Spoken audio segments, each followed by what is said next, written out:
Story 1. My family ignored me when I said I moved to Arizona. 10 months later, Mom called screaming, "Why didn't you tell us?" I said, "I did 6 times." I informed them I was relocating to Arizona 6 times on 6 different occasions in 6 different discussions with 6 distinct declarations. The first time was during Easter supper on April 5th. I was passing the ham when I remarked, "So, I got a job offer in Phoenix for a software engineering position. It's a great opportunity and I'm thinking about taking it." Mom was on the phone. Dad was watching baseball highlights on the TV in the dining room. My sister Emily was feeding her kid mashed potatoes. "That's nice, honey," Mom replied without looking up. I waited. Surely someone will ask a follow-up question. Where in Phoenix? When would I start? How much would they pay? Nothing. Dad clapped at something on television. Emily wiped applesauce off her daughter's face. Mom kept scrolling. I may as well have stated I was considering getting a haircut. That was it. No inquiries, no follow-up. Simply, "That's lovely, honey." Back to scrolling. I am Max, by the way, 29th software engineer. I was the middle kid in a family where middle meant forgettable. And I don't mean that dramatically. I mean this literally. When I was 12, my family traveled to Disneyland. They got halfway through the day before discovering I wasn't with them. I had been sitting on a seat near Splash Mountain for 45 minutes. When they spotted me, Mom asked, "Why didn't you keep up?" When I graduated from high school, they arrived 20 minutes late. I missed my name being called. Instead, we took photographs with Emily, who graduated 3 years earlier but came to show her support. When I moved into my first apartment at 23, I asked them over for supper. They canceled at the last minute because Emily needed assistance moving a sofa. I spent that night eating spaghetti alone, looking at the table set for 5. So, when I announced that I was relocating to a new state, I should not have been startled by the lack of response. However, I was still dissatisfied. The second time I discussed the relocation was 3 weeks later. Mom's birthday is May 5th. We were enjoying cake when I said it again. So, I took the position in Phoenix. I'll be relocating in June, most likely around the middle of the month. Dad sliced the cake. "Phoenix? It's scorching outside." "Yeah, but the income is great, and I'm ready for a change." "That is excellent, son." I waited again, hoping for something. Anything. "How far is Phoenix?" I prompted. "Like flying distance." "Oh, I do not know," Dad said with his mouth full of cake. "A couple of hours," I said. "About 4 hours if you drive. But yes, flying is shorter." "Amha." He nodded and looked across me to Emily, who was showing Mom something on her phone. "This concludes the chat." He grabbed another mouthful of cake and began conversing with Emily about her son's baseball team. I sat there, fork in hand, wondering whether anybody had heard me or if I had simply become the human version of elevator music. Present but unimportant. The third occasion was over a family barbecue during Memorial Day weekend. I was helping Dad grill burgers when I remarked, "So, I'm signing the lease in Phoenix this week, and moving trucks are scheduled for June 18th. "Good for you," he answered, turning a burger. "Yes, it's a 1-bedroom in Scottsdale near some fantastic hiking trails." "That seems good." I tried once more. "I will need to drive out there. Probably a 2-day journey. Leave early. Stop in New Mexico. Be cautious on the arid roads. Lots of speeders." That was it. "No, we will miss you." Or "That is a significant move." Alternatively, "Let us know if you need assistance packing." Just, "Sounds good." And a caution against speeding. Ryan walked by, drink in hand. "Hey, can someone help me move my gaming setup upstairs later?" "I got you," Dad said promptly. I stood there with tongs in hand, feeling the weight of invisibility. The fourth time was more straightforward. A family group SMS, June 12th me. "Hello everyone. Final reminder, I'm relocating to Phoenix next weekend. The new address will be 2847 Desert View Lane, Scottsdale, Arizona, 85251. Please let me know if you have any needs before I depart." I monitored the group conversation and waited for answers. Emily shared a snapshot of her son's painting piece. 2 hours later, Mom responded to it with a heart emoji. Ryan submitted a pizza-related meme. My message? Nothing. Not a single answer, not even a thumbs up. It lay there unread by most and ignored by all. I captured a screenshot. Not sure why. Perhaps I knew I would need proof someday. The 5th time was the day before my departure, June 17th. I came by the house to say farewell. Mom was in the kitchen. Dad was inside the garage. Ryan was upstairs gaming. I'm leaving tomorrow morning, I told Mom. All of the trucks are packed. She was creating a grocery list. Oh, that is tomorrow? Have a safe voyage, honey. Yes, it is a lengthy drive. Probably take 2 days. Drink plenty of water. I waited there, hoping she would glance up. I was hoping she'd ask where I was staying on the drive and embrace me. She included milk on her list. Okay, I think this is it. Drive safely, honey.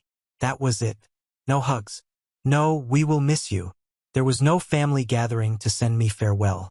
Simply, remember to drink plenty of water. I stepped outside to my pickup. Dad was sorting tools in his garage. I am leaving tomorrow, Dad. Yep. Good luck out there. Thanks. He returned to his tools. I sat in my truck for a full minute staring at the home. I grew up in this house. I was leaving the home, and I understood nobody was going to stop me. Nobody was going to say they'd miss me because they wouldn't. I departed the next morning at 6 a.m. alone. I drove 16 hours to Arizona with only a podcast playlist and the developing understanding that I might disappear without being seen. Turns out I was correct. The first month in Phoenix was a flurry of unpacking, learning a new job, and getting used to the heat. I shared a couple images on the family group chat. My new apartment, a sunset over Camelback Mountain, a photo of me hiking. No answers. Not even a pleasant view or a thumbs-up emoji. I gave up trying after that. By month 4, I'd settled there, made a few friends at work, began hiking every weekend, joined a climbing gym, and discovered my favorite taco restaurant. My coworker Sarah asked me one day, "You talk to your family much?" "Not really. They know you moved?" I told them. They didn't listen. She chuckled, believing I was kidding. I was not. I did not call home. I did not text. I did not reach out. Nobody reached out to me.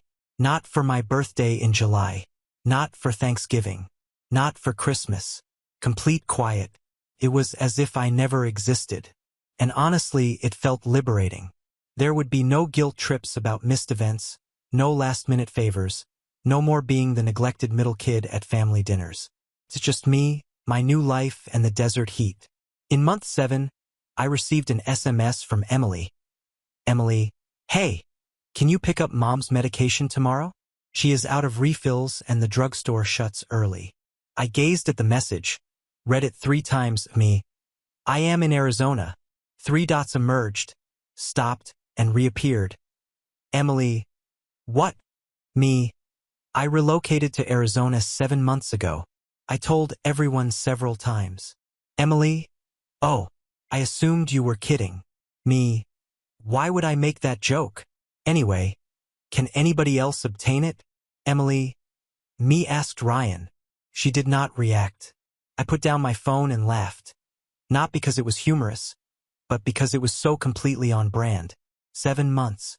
7 months spent living in a separate state, and my sister assumed I was kidding. Month 10. No calls, messages, or check-ins. I celebrated Thanksgiving with coworkers, Christmas with a friend's family, and New Year's alone on a hiking trail watching the sunrise. It was serene. Sometimes it seems lonely, but it's calm. I shared a photo on Instagram. I'm at the Grand Canyon. Caption, year-end excursions. Emily liked it. I did not make a remark. Mom didn't notice it. I wondered whether they would notice if I simply stopped publishing, appearing online, or attempting. Probably not. Month 13, I received the call. It was Tuesday, March 15th. It's been exactly 10 months since I relocated. Mom called, which was unusual. I nearly didn't respond, but curiosity prevailed. Hello, Max. Where are you now? At home. Why? You missed Emily's daughter's birthday celebration yet again. Again. Yes, you have missed every single family gathering over the last year. Every birthday, holiday, and barbecue. We haven't seen you yet. What's up with you? I sat down on my couch and took a breath. Mom. I relocated to Arizona. Silence. What? I relocated to Arizona 1 year ago. I told you several times. No, you did not. Yes, I did. I told you during Easter on your birthday and at the Memorial Day cookout. I sent a group SMS including my new address. I informed you the day before my departure. More silence. I don't recall that. I understand. Because you weren't listening, Max. That is hardly fair, is it? I informed you 6 times that I was relocating to another state and you didn't recall anything. You should have made it clearer. I laughed bitterly. How much clearer can I get? I literally gave you my new address. You may have phoned or visited. Let us know you're serious. I called. I told you. You just didn't care enough to recall. That is not true. Mom. I have been gone for 10 months. A full year. And you didn't notice until I stopped showing up for family occasions. It's not because you miss me. It's because it was inconvenient. Max, I need to go. Wait. I hung up. I sat there, gazing at my phone. 1 year. A complete year spent living in a separate state. They didn't realize it until it touched them. That explained all I needed to know. Emily phoned 10 minutes later. Did you really migrate to Arizona? Yes. Why didn't you inform anybody? I did it 6 times. Nobody listened. Well, I don't recall that. I know you weren't paying attention, Jess. That is not fair. We've been busy. You understand how hectic things are with the kids. It's been 1 year, Jess. You had time to post 50 photos of your children on Facebook, but you didn't notice I relocated to another state. That is different. How? She didn't respond. I have to go, I said. Mom's quite upset. Good. Perhaps now she'll pay attention. I hung up and for the first time in 10 months, I felt vindicated. I'd always worried if my family would notice if I disappeared. Now I knew they wouldn't. Not until it inconvenienced them. The calls began instantly. Dad phoned less than an hour after Emily hung up. I let it ring. I saw his name flash across my screen 3 times before it went to voicemail. Max, this is Dad. Your mother is quite unhappy. Call us back so we can discuss this like adults, like grown-ups. As if I were being childish. I erased the voicemail. Ryan followed up with a text. Ryan, brother and wife, have you relocated to Arizona? Me? Yep. Ryan, when? Me, 10 months ago. Ryan, why didn't you say anything? Me, I did it several times. You were playing Fortnite. Ryan, oh, that was it. Oh, no apology, no acknowledgement. Oh, as if I had indicated I got a haircut, not that I had moved to a new state. That night, Mom called again. I nearly didn't respond, but I felt I'd better get it over with. Hello, Max. I have been thinking about our chat earlier. Okay. And I think you're being quite unjust. I closed my eyes. How am I being unfair? You're acting as if we don't care that you relocated. But we did. We just didn't understand you had followed through. Since you didn't listen. We were listening. You just weren't clear. Mom, I texted you my new address. How much clearer can I get? Well, we receive a lot of mails. We cannot be expected to recall every single one. It wasn't a single message. 6 distinct talks occurred over a 4-month period. I can't recall 6 chats. I understand what the issue is. Silence. Then your sister is quite upset since you didn't inform her. I told her. She doesn't remember. That is not my fault. Max, why are you making this so difficult? I laughed. Actually laughed. I am being tough? I relocated to another state and no one noticed for a year. Yet I am the problematic one. You might have made more of an effort to keep in touch. I emailed photographs. I sent an SMS. I shared on social media. You disregarded everything. We did not disregard it. Mom, you did not even wish me a happy birthday. Silence. When was your birthday? July 17th. For months following my move. More silence. Okay. We must have texted you. You did not. Are you certain? Yes, Mom. I am sure. She breathed. Annoyed. Okay, we forgot one birthday. That's not to say we don't care about you. It was not a single birthday. It has been every birthday, Christmas, and holiday for years. That is not true. Mom. When was the last time you phoned to ask how I was doing? She didn't respond. Exactly. I'm a busy person, Max. I've got a lot going on. So do I. Nonetheless, I managed to inform you 6 times that I was relocating. Why are you acting so hostile? I am not being hostile. I am being honest. It feels unfriendly. I took a breath and tried to remain cool. Mom, I'm not trying to hurt you. I'm just trying to make it clear that I've been invisible to this family for a long time. And relocating to Arizona didn't change that. It just made it plain. You are not invisible. So why didn't you realize I was gone? She did not have a response for it. I have to leave, I said. Max, please wait. I hung up. I sat on my couch looking at the wall. Part of me felt guilty, part of me felt furious, and part of me simply felt exhausted, but overall I felt pleased that I had finally said what I had been thinking for years, and it felt great. The next morning, I received a lengthy text from Emily. Emily? I do not like you making Mom weep. She's quite unhappy, and it's because you're overly theatrical about the whole affair. Yes, we did not notice you had relocated, but that is not a crime. We lead busy lives with children, careers, and obligations. We cannot keep track of everything. You're behaving as if we abandoned you while in reality you just departed without saying goodbye. That is on you, not us. If you wanted us to make a big issue about it, you should have done it yourself. Please do not blame us for your lack of communication. I reread it 3 times. Then I replied, "Me. I had told you 6 times. I provided you my address. I emailed photographs. I sent an SMS. I called. I did everything but go up to your house with a megaphone. But yes, it is my lack of communication. Emily, you are being foolish. You are being defensive because we both know I am correct. Emily, whatever. Max, enjoy Arizona. I hope it is worth losing your family over. Me, I did not lose my family. They just never realized I was a part of it in the first place." She did not react. I blocked her phone number. Not because I was angry, but I did it out of self-preservation, knowing that if I didn't, she'd keep messaging. Keep guilt-tripping. Keep making me feel like I'm the problem. And I was finished being the problem. 2 days later, Dad called. This time, I responded. "Hey, Dad. Max, we need to talk." "Okay. Your mother is very hurt. She's been crying for 2 days. I'm sorry she's upset." "Are you?" "Because it doesn't seem like it." "I'm sorry she's upset. I'm not sorry for telling the truth." He sighed. "Look, I get it. You feel like we didn't pay enough attention to your move, but you have to understand. We've had a lot going on. Emily's kids, Ryan's job search, your mother's book club. Life gets busy. I know life gets busy, but I told you 6 times, Dad. How many times does someone have to tell you they're moving to a different state before you remember? It's not about remembering.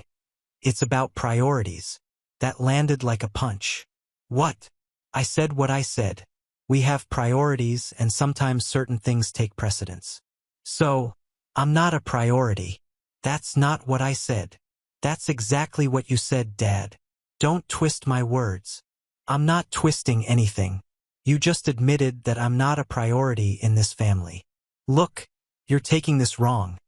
"How should I take it?" Silence. "Dad, I'm not sure what you want me to say, Max. I want you to apologize, to admit that you should have paid more attention, and to acknowledge that I told you I was moving and you didn't care enough to remember. That's not fair." "Yes, it is." He exhaled, heavy and frustrated. "Fine. I'm sorry. I should have paid more attention. Is that what you want to hear?" "Only if you mean it." "I do." "Do you?" "Yes, Max. I'm sorry. We should have been better. We should have listened. We should have made you feel like you mattered." I sat there, phone pressed to my ear, feeling something crack inside me. Thank you, I said quietly. So, can we move on from this now? I'm not sure. What do you mean you don't know? I mean, an apology is a start, but it doesn't fix years of being ignored. What do you want from us? I want you to care. Not just say it, but to show it. How? By checking in, asking how I'm doing, remembering important things I tell you, and treating me like I'm a member of the family rather than an afterthought. We can do that. Can you? Yes. Okay. We'll see. We hung up and I sat there staring at my phone. It was the most honest conversation I'd ever had with my father, and I had no idea if anything would actually change. A week later, Mom sent me a friend request on Facebook, which I accepted after staring at it for a full day. Emily unblocked me 2 weeks later and texted me. Emily, hey, I'm sorry for what I said. She liked 3 of my old images from Arizona, none of which she had seen before, and remarked on one of them, beautiful view, glad you're doing well. I didn't react at first. Emily, I was defensive and I shouldn't have been. You were right. We should have noticed and I should have noticed. I'm sorry. Me, thank you. Emily, are we okay? Me, I don't know yet, but we can work on it. Emily, fair. It wasn't much, but it was something. A month after the big confrontation, Ryan called. Hey man, just wanted to say sorry. For what? For not noticing you moved and for everything else. Everything else? Yeah, I know. I've been a bad brother. Always asking for things and never checking in. I'm working on it. Are you really? Or are you just saying that because Mom told you to? Both, honestly. But I mean it. I want to be better. Okay, we'll see. That's fair. We spoke for another 10 minutes about nothing essential, just small talk. But it was the longest discussion we'd had in years. For months after I told my family I lived in Arizona, things had changed. Not fixed, but different. Mom texts me once a week, typically simply saying, how are you? Or thinking of you. Small but steady. Dad phoned every other Sunday and we spoke about work, the weather, and hiking. He called. Emily sent photos of her kids, asked about my life, and actually listened when I responded. Ryan sent memes, stupid random memes, but it was his way of reaching out. I hadn't forgiven them yet, but I was willing to try because maybe, just maybe, they were finally seeing me and that was enough for now. 7 months after the confrontation, Mom asked if she could visit. The text came on a Thursday afternoon. Mom, I'd really like to see where you live. Would it be okay if Dad and I came to visit? We could stay at a hotel for the weekend. I stared at the message for 20 minutes. Part of me wanted to say no to maintain the distance, to protect the peace I'd built. But another part of me, the part that had spent years wanting them to care, wanted to say yes to me. When were you thinking? Mom, next month, the first weekend. Me, okay. Let me know the dates and I'll make sure I'm available. Mom, thank you, honey. This means a lot. I set my phone down and took a deep breath. They were coming to Arizona to see my life, to see the place I'd been living for 1.5 years that they'd never asked about. Better late than never, I suppose. They arrived on a Friday evening in October, and I picked them up from the airport. Mom hugged me tightly. Dad shook my hand and then pulled me into an awkward side hug. You look good, Mom said. Healthy. Thanks. Arizona agrees with me. We went to their hotel in Scottsdale. Mom inquired about the desert. Dad commented on the heat. Small talk, safe talk. I dropped them off and told them I'd pick them up for dinner at 7 o'clock. Can we visit your place first? Mom asked. Let's just eat. Tomorrow night. Okay? Dinner was odd. We went to a Mexican restaurant I liked. Mom ordered a margarita. Dad got a beer. And I got water. So, Dad said, cutting into his burrito. How's work? Good. Really good, actually. I got promoted last month to senior developer. That's great, son. Congratulations. Thanks. Mom smiled. We're so proud of you. I nodded. Didn't know what to say. Do you have friends out here? She asked. Yeah. A few from work and some people I met hiking. That's good. We were worried you'd be lonely. I'm not lonely. I'm actually happier here than I was back home. That landed heavy. Mom looked down at her plate. Dad took a long drink of beer. We're glad you're happy, Dad finally said. Are you? I looked at him. Yes, we are. Even though I had to relocate to a different state to feel like I mattered? Mom's eyes welled up. Max, I'm not trying to start a fight. I'm just being honest. We know we messed up, she said quietly. We know we didn't pay enough attention. We're trying to do better. I understand and appreciate it, but it will take time. We finished dinner, talked about safer things, Emily's kids, Ryan's new job at a marketing firm, Mom's book club. It was fine. Not great, but fine. The next morning, I took them to my apartment, which was small, one bedroom, clean with minimal furniture, but it was mine. Mom walked slowly through, looking at the photos on my wall, the books on my shelf, the hiking gear in the corner. It's nice, honey. Really nice. Thank you. Dad stood by the window. Good view. Yeah, I can see the mountains from here. Mom sat on my couch. Do you have everything you need? Yeah, I'm good. Because if you need anything, Mom, I'm good. I promise. She nodded and smiled, but I could tell she was trying not to cry. What? I asked. I just missed so much. A whole year of your life, and I'll never get that back. I sat down next to her. No, you won't. I'm sorry, Max. I'm so sorry. I know. She wiped her eyes. Can you forgive us? I thought about it. Really thought about it. I'm working on it, but I'm not there yet. That's fair. We spent the day ascending Camelback Mountain, eating lunch in Old Town Scottsdale, and driving across the desert. It was the most time I'd spent with my folks in years, and it wasn't too bad. We didn't discuss much about the past, instead focusing on the present, the vistas, the food, the heat.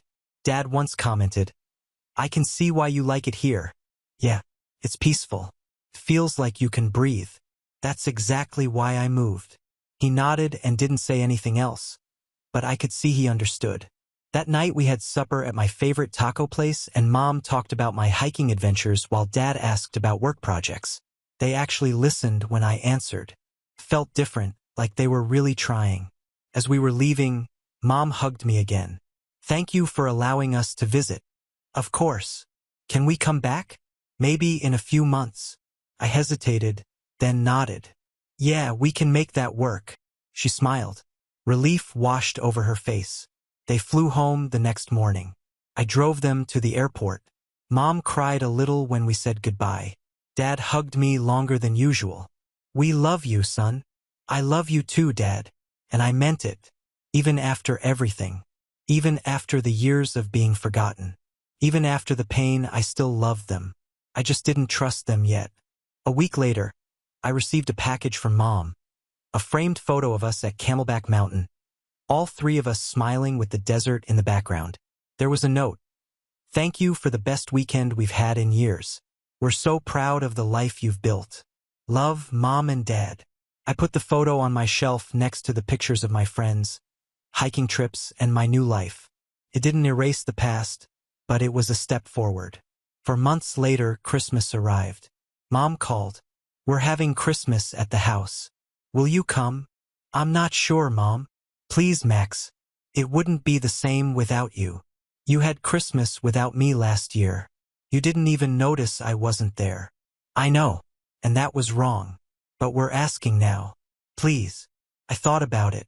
I'll think about it. That's all I'm asking. 2 weeks later, I booked a flight.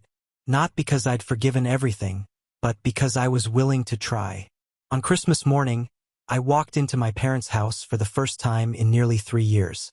Emily was there with her children. Ryan was there with his new girlfriend. Mom was making breakfast and Dad was putting up the tree. When I walked in, everything came to a halt. Emily ran over and hugged me. You came. Yeah, I came. Ryan high-fived me. Good to see you, man. Mom came out of the kitchen, wiping her hands on a towel. She saw me, froze, and then started crying. Hello, Mom. She walked over and hugged me tight, as if she was afraid I'd disappear again. I'm glad you're here. I'm glad you're here too. Dad came over, shook my hand, and pulled me into a real hug, not a side hug. Welcome home, son. Home. It was strange hearing that word because Arizona felt like home now, but this felt like family. And maybe that was enough. We spent Christmas Day together, opening presents, eating too much food, and watching movies. Emily showed me videos of her kids. Ryan talked about his job. Mom asked about Arizona and Dad asked about Hawaii. Having you here, it feels right, Mom said. It feels like we're a family again. We're working on it. I know. And I'm grateful you're giving us the chance. I nodded. I'm trying, Mom. I really am. I know, honey. And that's all I can ask for. That night, before I flew back to Arizona, Dad walked me to my rental car. Are you leaving early tomorrow? Yeah. Flight's at 9 o'clock. He nodded, hands in his pockets. Listen, I know things have been complicated, but I want you to know something. I'm proud of you for standing up for yourself, for building a life on your own, and for being brave enough to leave when necessary. I looked at him. Really? Really? A lot of people wouldn't have done that. They would have stayed and been miserable. But you chose to leave. That takes guts. Thanks, Dad. I mean it. And I'm sorry we didn't see it sooner. We should have. Yeah, you should have. He smiled, sad but genuine. We'll do better. I promise. I hope so. We hugged. And for the first time in years, it didn't feel forced. Felt real. I flew back to Arizona the next morning. And as the plane took off, I looked out the window at the city below. The place I grew up, the place I'd left, and realized something. I didn't need them to fix everything. I didn't need a perfect apology or a tearful reunion. I just needed them to try. And they were trying. That was enough for the time being. 3 years after I moved to Arizona, my life had changed dramatically. I'd been promoted twice to senior lead developer, and my team respected me. My boss valued my input, and I had a voice that people actually heard. I bought my first home, a small 2-bedroom house with a yard and a mountain view, and I sent a photo to the family group chat. Mom, congratulations, honey. So proud of you. Emily, beautiful house. When can we visit? Ryan, sick place, bro. Dad, well done, son. I received 4 positive responses within an hour. It was such a small thing, but it meant everything. That spring, Mom started calling every Sunday. Not to ask for anything, not to guilt me out for missing events, but just to talk. How was your week? Good. We launched a new feature at work. Went hiking on Saturday. Where did you hike? Superstition Mountains. Really beautiful trail. Dad began texting me articles about hiking, Arizona, and technology. Nothing deep, just thought you'd find them interesting. And I did. I sent photos and she responded. It became a routine. Sunday morning coffee, Mom's call, 20 minutes of actual conversation. It was their way of saying, I'm thinking about you. And it worked. Emily invited me to her daughter's birthday party. Emily, I know it's far, but if you can make it, we'd love to have you. And if you can't, we completely understand. No guilt, no pressure, just an invitation, me. I'll try to make it work. I booked a flight. I flew back for the weekend. When I arrived at the party, Emily hugged me like I was a soldier returning from war. You came. Of course I came. You invited me. I know, but I didn't expect it. I'm just really glad you're here. Her kids ran up to me. Uncle Max. They barely knew me, but they were excited anyway. I spent the afternoon playing games with them, eating cake, and taking photos. Emily pulled me aside at one point and said, Thank you for coming. I know it's not easy, but it's getting easier. Good, because we missed you. I missed you. I missed you too. Ryan came to visit me in Arizona that summer. Just him, no parents, no girlfriend, just my brother. When he called, he said, I need a break. Can I stay with you for a week? Of course. He flew out and I picked him up from the airport. We walked, ate, and sat on my back porch sipping beer and watching the sunset. On the third night, he said something that astonished me. I'm sorry I was such a bad brother. You've already apologized. I know, but I don't think I really got it until now. Coming out here, seeing your life, realizing you built all of this without us, without me. You were dealing with your own issues. That's not an excuse. I should have paid attention. I should have noticed when you left. I don't know. Could have been better. I looked at him. You're acting better now, aren't you? You flew out here. You're sitting on my porch and you're having this conversation. That's better. He nodded and took a sip of beer. I like it here. I understand why you stayed. It's peaceful. It's more than that. It's like you can breathe here, you know? Yeah, I know. We sat in silence for a while. Comfortable silence. Can I come back? He asked. Not to move, just to visit. Mom cooked breakfast. Dad helped me fix a leaky faucet. We went to a Suns game, explored Sedona, sat on the porch and talked. Real conversations about life, work, and everything. Dad once said, you know, I think leaving was the best thing you ever did. Really? Yeah. You needed space. We needed a wake-up call. Everyone won. Doesn't feel like winning sometimes, but you're happy and we're better. That's a win in my book. Mom nodded. He's right. We're better parents now. I didn't want to force anything. I just left and that was enough. She remarked. Sometimes people need to lose something before they know what it's worth. I asked her, and what am I worth? Everything, she said without hesitation. You're worth everything. I felt something crack inside me, something I'd been holding on to for years. Forgiveness, perhaps, or just letting go. Thank you, I said quietly. No, thank you for giving us another chance. 5 years after I moved to Arizona, I got a promotion that required relocation to Seattle. I called Mom first. Hey, Mom. Hello, honey. How are you? Good. I have news. I think it's good news. So, I got offered a VP position, but it's in Seattle. Seattle? Wow, that's amazing, honey. Congratulations. Thanks. I'm thinking about taking it. You should. That's a huge opportunity. You're not upset?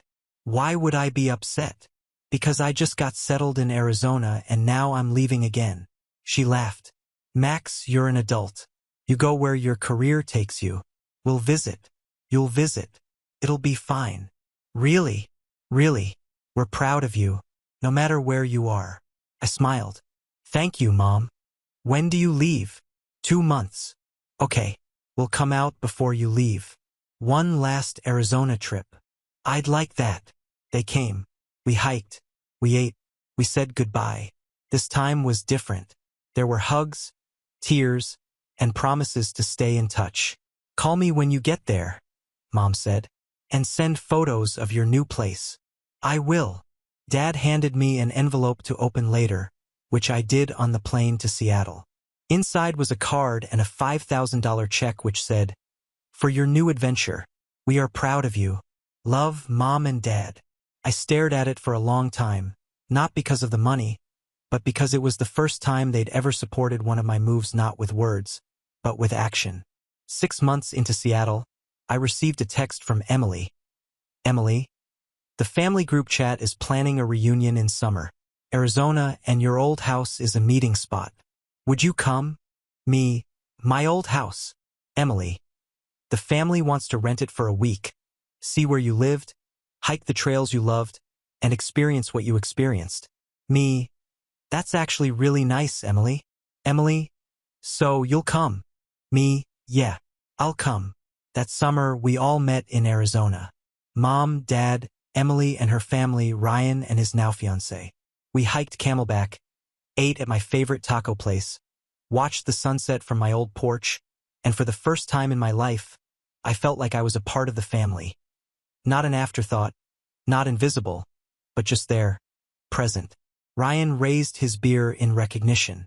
Everyone raised their glasses to Max, for moving to Arizona, for forcing us to get our act together, and for not giving up on us.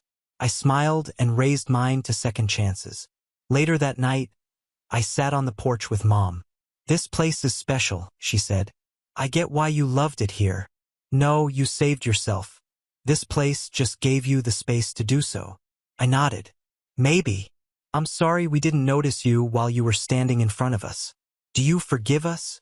I thought about it. Really thought about it. Yeah, I do. She began weeping. Thank you. But Mom. Yeah. If you ever stop seeing me again, I'm moving to Alaska. She chuckled through tears. Deal. I was standing in my Seattle apartment 5 years after moving to Arizona, looking at the photos on my wall. Arizona sunsets, family dinners, hiking trips, group photos. My phone rang. Sunday morning, right on time. Hey, Mom. Hi, honey. How was your week? Good. Really good. We talked for 30 minutes about work, about life, about nothing important. And when we hung up, I smiled, because I'd spent years being invisible, but now I was seen. And that made all the difference. Now on to the next story. Story 2. My jealous sister accused me of being a gold digger and tried to ruin my boyfriend's career. My parents took her side, as always. Hello, everyone. I don't know where to start. I suppose I've always been the other sister.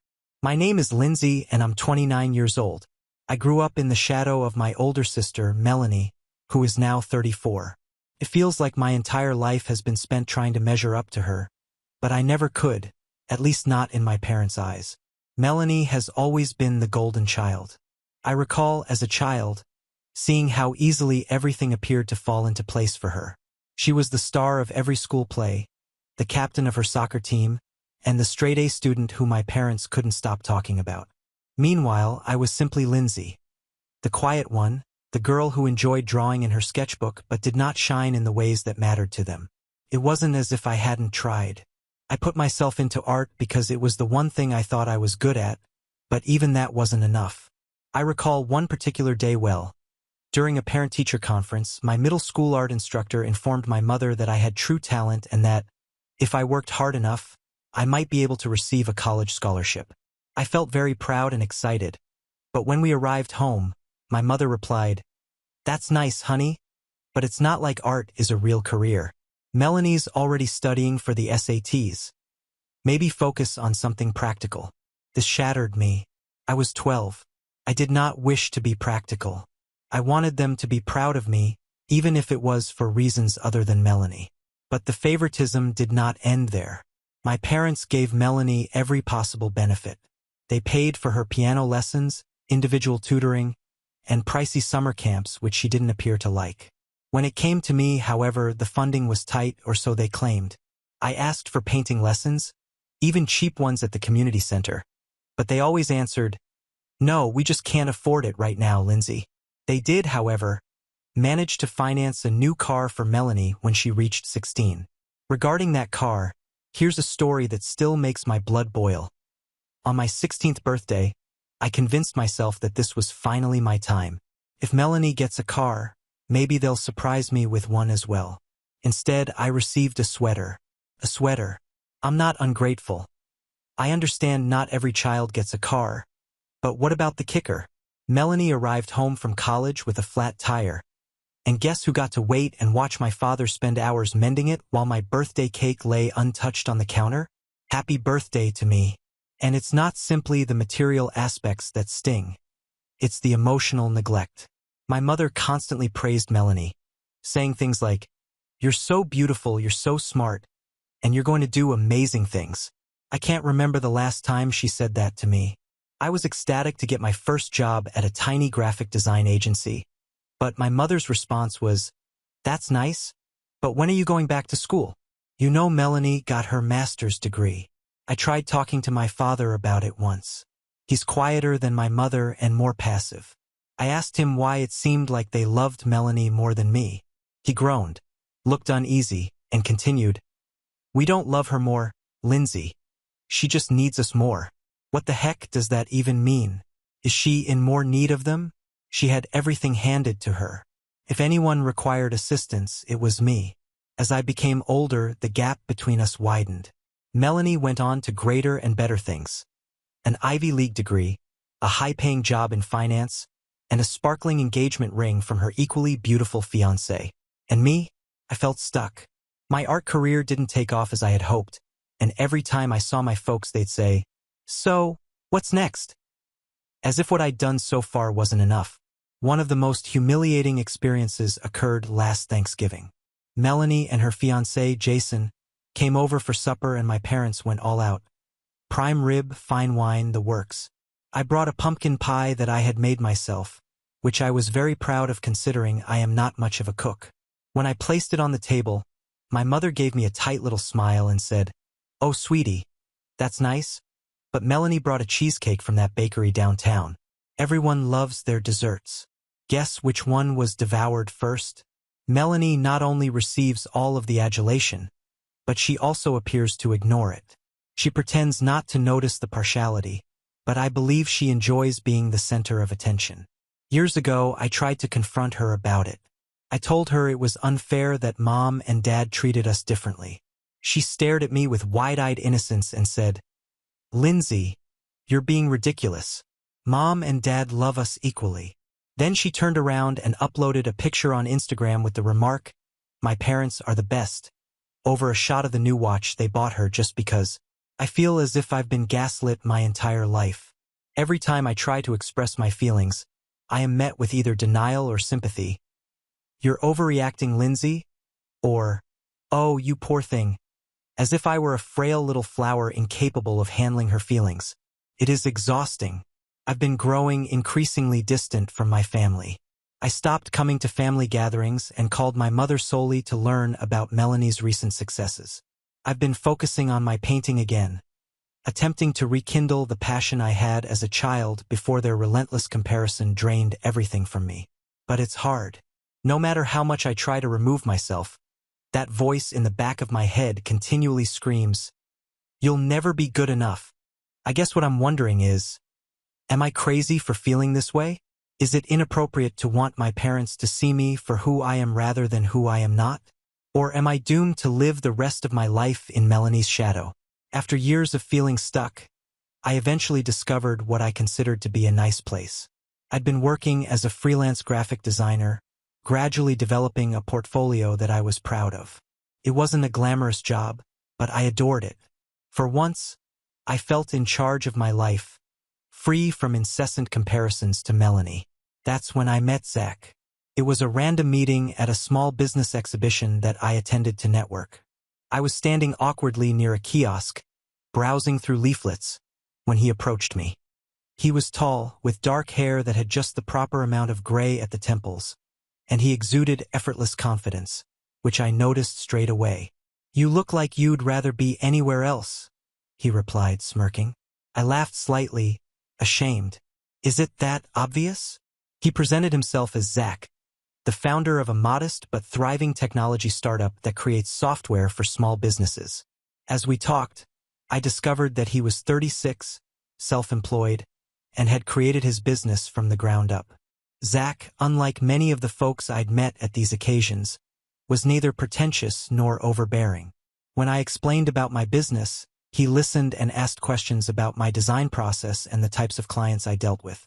Felt refreshing. We kept in touch for a few weeks. Zach was more than just nice and charming. He was intelligent, ambitious, and truly interested in what I had to say. He asked me to create some branding materials for his company, and working with him was fantastic. He treated me as an equal, which was unusual for me after being dominated by Melanie for so long. When Zach and I started dating, it felt like a breath of fresh air. For the first time, I felt recognized, not as Melanie's sister or the less successful daughter, but as Lindsay. He wasn't concerned about my family dynamics or the baggage I carried. He cared for me. Of course, Melanie had to spoil it. At first, my parents appeared cautiously enthusiastic about Zach. They loved his success, though my mother couldn't help but make snarky remarks like, "Well, he's a bit older, isn't he?" Or, "I hope he's serious about you." Melanie, on the other hand, despised him from the start. I should have seen it coming. Melanie delights in being the center of attention, the one everyone envies. Zach's accomplishments made her feel threatened. She couldn't believe I'd found someone who was not only nice and helpful, but also extremely accomplished in his own right. So, in classic Melanie flair, she sought to instigate drama. It began quietly. Melanie mentioned during a family meal how handy it was that I met Zach while working on a project for him. "So, did you land the guy and the client?" she joked, loud enough for everyone to hear. I attempted to shrug it off, but the inference was clear. She assumed I was just dating Zach for his money. Things swiftly escalated after that. Melanie began spreading tales throughout our family, claiming that Zach was some type of sugar daddy. She even told my parents that I was exploiting him to escape my dismal career. "I just think Lindsay's rushing into things," she'd say, pretending to worry. "It's not like she's ever dated someone like Zach before. You have to admit, it's a big step up." What is the worst part? My parents believed her. My mother confronted me one night after dinner. "Lindsay," she asked, her tone concerned, "are you sure Zach is the right man for you? He's so established. I just don't want you to get hurt if this doesn't work out." "What are you talking about?" I demanded. "Zach and I are happy. Why can't you just let me have this?" Mom hesitated. "It's just Melanie mentioned some things." "Of course she did," I added, "because Melanie can't stand it when the attention isn't on her." I stormed out that night, but the damage had already been done. The seeds of mistrust had been sowed, and no matter how much I defended myself, it seemed as if my family had already made up their minds. The rumors did not end with my family. Melanie began sharing them around mutual friends, people I hadn't spoken with in years. One day, I received a phone call from Sarah, an old high school classmate I hadn't spoken with in years. "Hey Lindsay," she said nervously. "I just wanted to check in. I heard some things about Zach and wanted to make sure you're okay." "Wait, what things?" I inquired, puzzled. Sarah hesitated. "Well, Melanie mentioned that Zach might be, controlling," she said. "You've been spending all your time with him and barely talking to your family anymore. I just wanted to make sure everything's all right." I was infuriated. "Sarah, that's not true. Zach is nothing like that. Melanie just—" I paused, recognizing there was no use in explanation. Melanie had already caused harm. When I challenged her about it, she claimed to be the victim. "I was just worried about you," she explained, wide-eyed and innocent. "I didn't mean for it to get blown out of proportion. You know how people love to gossip." "You're the one who started the gossip," I yelled. "Why can't you just be happy for me for once?" Melanie didn't care. She never does. All she cared about was bringing me down and keeping me in the shadow where she believed I belonged. Throughout it all, Zach was my rock. "Lindsay," he remarked one night as we sat on his couch, "you don't owe anyone an explanation for our relationship. Not your parents, not Melanie, not anyone. The people who really care about you will see the truth." He could see how much it was hurting me and did everything he could to encourage me. I wanted to believe him, but it was difficult. Melanie's falsehoods made me feel increasingly lonely. Even some of my closest friends became distant, as if they didn't know what to think. It seemed like I was waging a lost battle while Melanie was winning. But Zach was correct in one thing. Those who genuinely cared about me stood by my side. My best friend Emily was among them. When she heard what Melanie was saying, she quickly called me. "Lindsay, this is ridiculous," she said. "Anyone who knows you knows you're not that kind of person. Melanie's just jealous. She can't stand that you're happy." Hearing those words meant more to me than I could convey. For the first time in weeks, I felt less alone. Zach, for his part, refused to be swayed by the reports. If anything, they only strengthened us. He saw through Melanie's tactics and refused to allow her to harm our relationship. "She can say whatever she wants," he told me. "At the end of the day, the only thing that matters is us." He was correct. Melanie could spread as many stories as she wanted, but she couldn't take away what Zach and I had created together. For the first time in my life, I wasn't simply Lindsay, the other sister. I was Lindsay, the woman who had found love and happiness despite everything Melanie had thrown at her. I used to believe that things couldn't get worse following Melanie's initial rumors about Zach. I was mistaken. Melanie wasn't simply out to ruin my family's opinion of me. She launched her campaign on social media, dragging my name through the mud for all to see. It began softly, as many of Melanie's shenanigans did. She shared a photo of herself and her husband, Jason, in front of their huge suburban home. The headline read, "It's amazing what you can achieve with hard work and dedication. Some of us don't need shortcuts." I realized it was about me. The timing was absolutely great.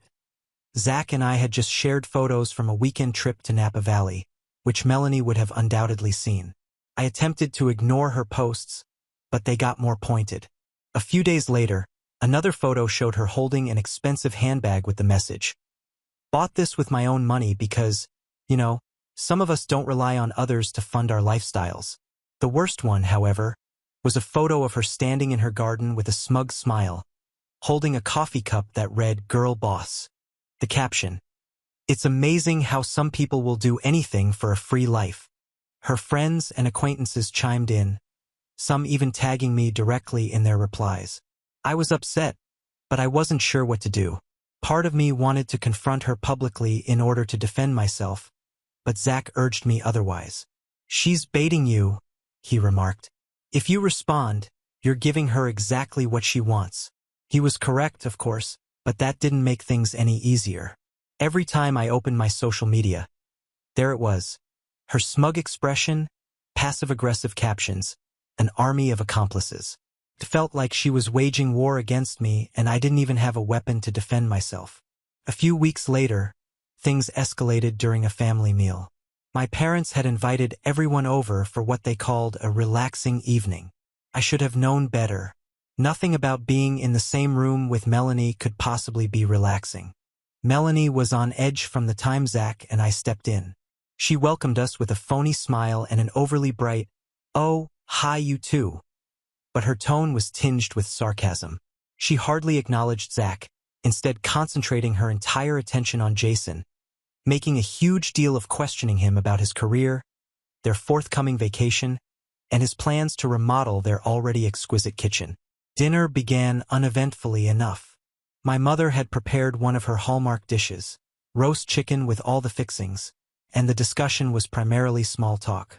However, Melanie, ever the limelight seeker, felt it was time to stir the pot. She leaned back in her chair, whirling her wine glass like a villain from a soap opera, and said, "It's funny. I was talking to one of my friends the other day, and she mentioned how some people are living the dream of all money hunters." The table became silent. My father coughed awkwardly. My mother gave Melanie a warning glance, but she disregarded it. "I mean," she continued, her gaze riveted on mine, "imagine finding someone who's willing to pay for everything. Your vacations, your lifestyle, even your career. Must be nice, right?" Zach stiffened alongside me. I could feel the heat rising in my cheeks, but I wouldn't let her see me crack. "Are you trying to say something, Melanie?" I inquired, keeping my voice as quiet as I could. "Oh no, of course not," she responded innocently. "I'm just making an observation. Some people have all the luck." "Luck has nothing to do with it," Zach interrupted, his voice low but forceful. "Lindsay works hard, and she doesn't need to rely on anyone to support her." Melanie smirked. "Oh, I'm sure she does. I mean, graphic design is such a stable and lucrative career path. I'm sure you don't help out at all, right?" "Enough." My mother's voice sliced through the tension like a dagger. "Melanie, stop it. This isn't appropriate." But Melanie wasn't done. She slammed her glass down with a bit too much vigor, the sound reverberating around the room. "I'm just being honest, Mom. Isn't that what we're supposed to do as a family? Be honest with each other." I could not handle it anymore. I sprang up so rapidly that my chair almost crashed over. "Honesty?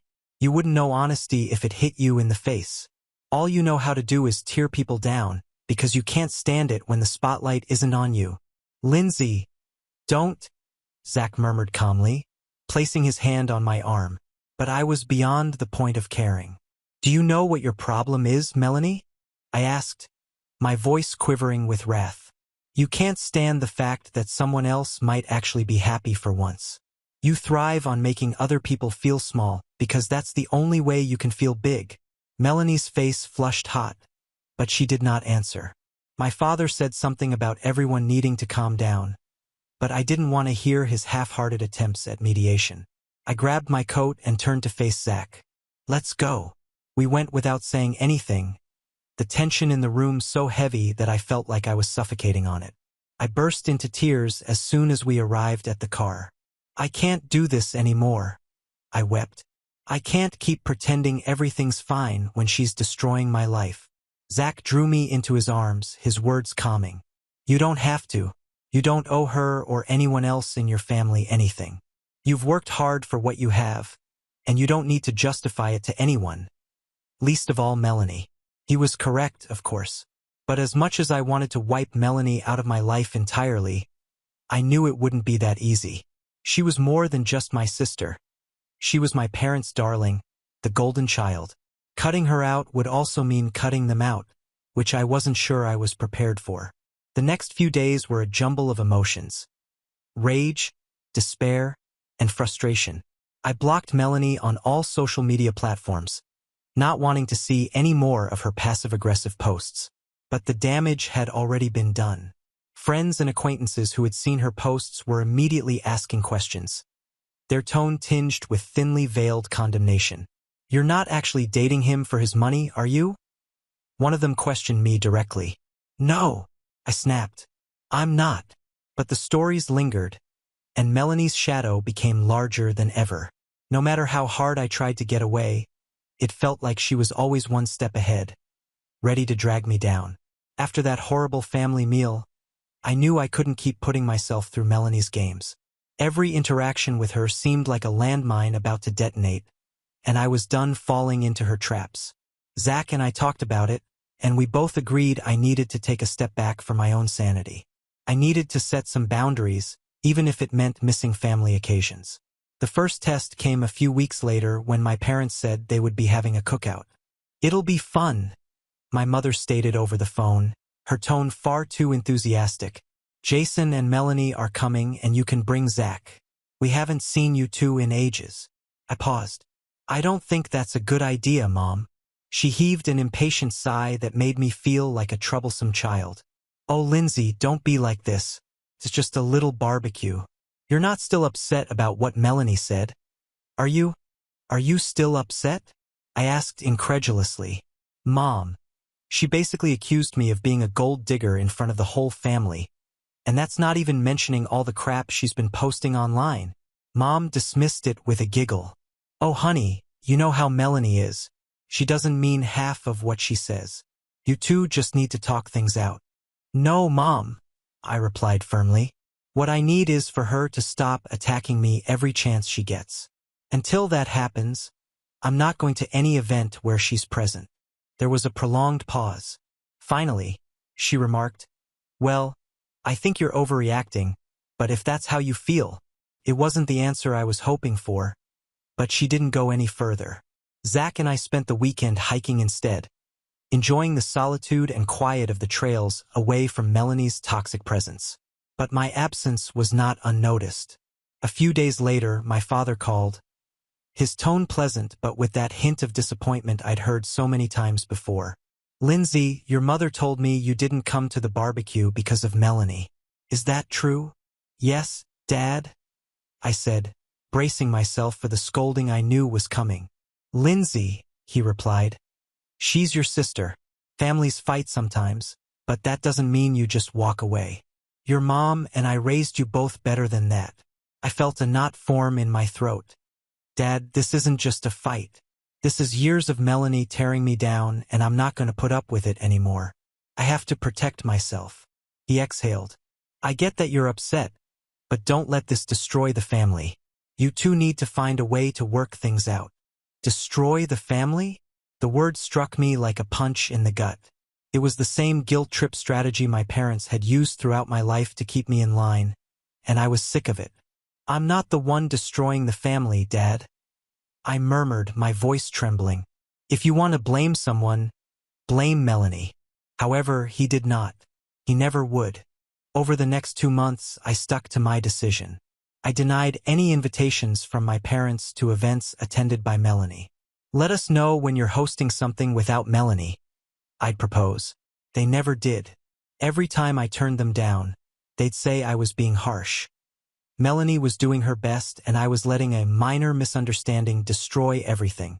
What they didn't realize or refused to recognize was that this was not a misunderstanding.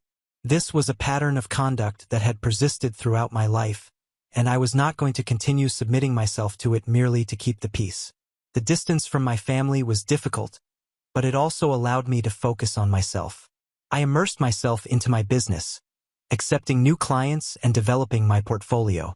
Zach was my biggest supporter, always there to encourage me and remind me of my worth when I was doubting myself. Slowly but steadily, I began to feel like I was reclaiming my identity. Lindsay the artist, the partner, the woman who did not want her family's approval to be complete. Melanie, on the other hand, was not satisfied with the status quo. One afternoon, my dearest friend Emily called me. "Hey, have you seen Melanie's latest post?" she inquired, her tone tinged with alarm. "No," I replied, my stomach sinking. "What did she do now?" Emily hesitated. "She posted this picture from your parents' anniversary dinner, and the caption said, 'Some of us actually show up for our family. #family first.'" I groaned. Unbelievable. She can't stand that I'm not playing her game anymore. So now she's trying to make me look like the bad guy. Emily sighed. "I know it's hard, but don't let her get to you. You're doing the right thing by setting boundaries." I wanted to believe her, but guilt was now gnawing at me every time I saw a picture of my family without me. Every time I heard my mother's disappointed tone or my father's angry sighs, I felt as if I had failed them. It didn't matter that I was defending myself. Part of me still craved their acceptance and validation. The breaking point occurred a few weeks later when my parents asked Zach and me to supper. "It'll just be the four of us," Mom said. "No Melanie, no drama." I reluctantly agreed. I wanted to believe they were finally listening to me and understanding where I was coming from. However, when we arrived, there was a fifth place setting on the table. My heart fell. "Please tell me that's not for who I think it is," I requested. Before my mother could respond, the doorbell rang. Melanie strolled in moments later, smiling. "Oh, Lindsay, I didn't know you'd be here," she remarked, her tone full of faint astonishment. I turned to my parents. "Are you serious? You lied to me?" "Lindsay, please," Mom begged. "We just thought if you two spent some time together, you could work it out." I shook my head, tears of fury and betrayal welling up in my eyes. "You don't get it, do you? I'm not the problem here. She is." Melanie gasped and clutched her chest in mock indignation. "Me? What did I do?" I could not handle it anymore. "You know exactly what you did, Melanie. You've spent our entire lives tearing me down, and I'm done pretending it's okay. I'm done being your punching bag." She smirked. "Oh, please. You're so sensitive, Lindsay. Maybe if you stopped playing the victim all the time, people would actually take you seriously." That was it. I grasped Zach's hand and turned to face my parents. "If you can't respect my boundaries, then I can't be part of this family anymore." My mother started to cry. My father seemed to want to say something, but didn't know what. Melanie simply stood there, looking as smug as ever. As we walked out, Zach squeezed my hand. "You did the right thing," he replied. I wanted to believe him, but all I could feel was grief. For the first time in what seemed like an eternity, life was peaceful. Zach and I had discovered a rhythm together, a kind of sanctuary away from the drama that my family was continually causing. I was still separated from my parents and Melanie, but I felt no remorse. I'd spent too much of my life bending over backwards to please them. I was now focused on my own happiness. When Zach proposed, our happiness increased tenfold. We were on vacation and stayed at a beautiful home on a remote island. It was the kind of paradise I could only imagine. Pristine beaches, lush foliage, and a villa straight out of a tourist brochure. Zach planned the entire vacation as a surprise for our 2-year anniversary. He urged me to pack my luggage but didn't tell me where we were going, just that it would be exceptional. The proposal took place on the second night, following a romantic dinner on the balcony facing the ocean. As the sun sank, the sky turned orange and purple, and the sound of waves breaking against the shore provided the ideal backdrop. I was savoring the scenery when Zach abruptly dropped to one knee, clutching a little velvet box in his palm. "Lindsay," he replied, his voice steady but full of passion. "The last 2 years with you have been the happiest of my life. You have shown me what it means to truly love and be loved. I hope to spend the rest of my life with you. Will you marry me?" I was so overwhelmed that I could barely speak. As I nodded, tears flowed down my cheeks and my heart felt like it was about to burst with excitement. Yes, I eventually managed to say. Yes, of course I'll marry you. The ring was stunning. A basic yet elegant design featuring a single diamond that glittered like the stars above us. It wasn't gaudy or over the top, and I appreciated that Zach had chosen something so perfect for me. We spent the remainder of the evening partying, sipping champagne beneath the stars and fantasizing about our future together. For once, I felt like my life was mine, not defined by my family's expectations or Melanie's shadow, but by the love and pleasure I'd created with Zach.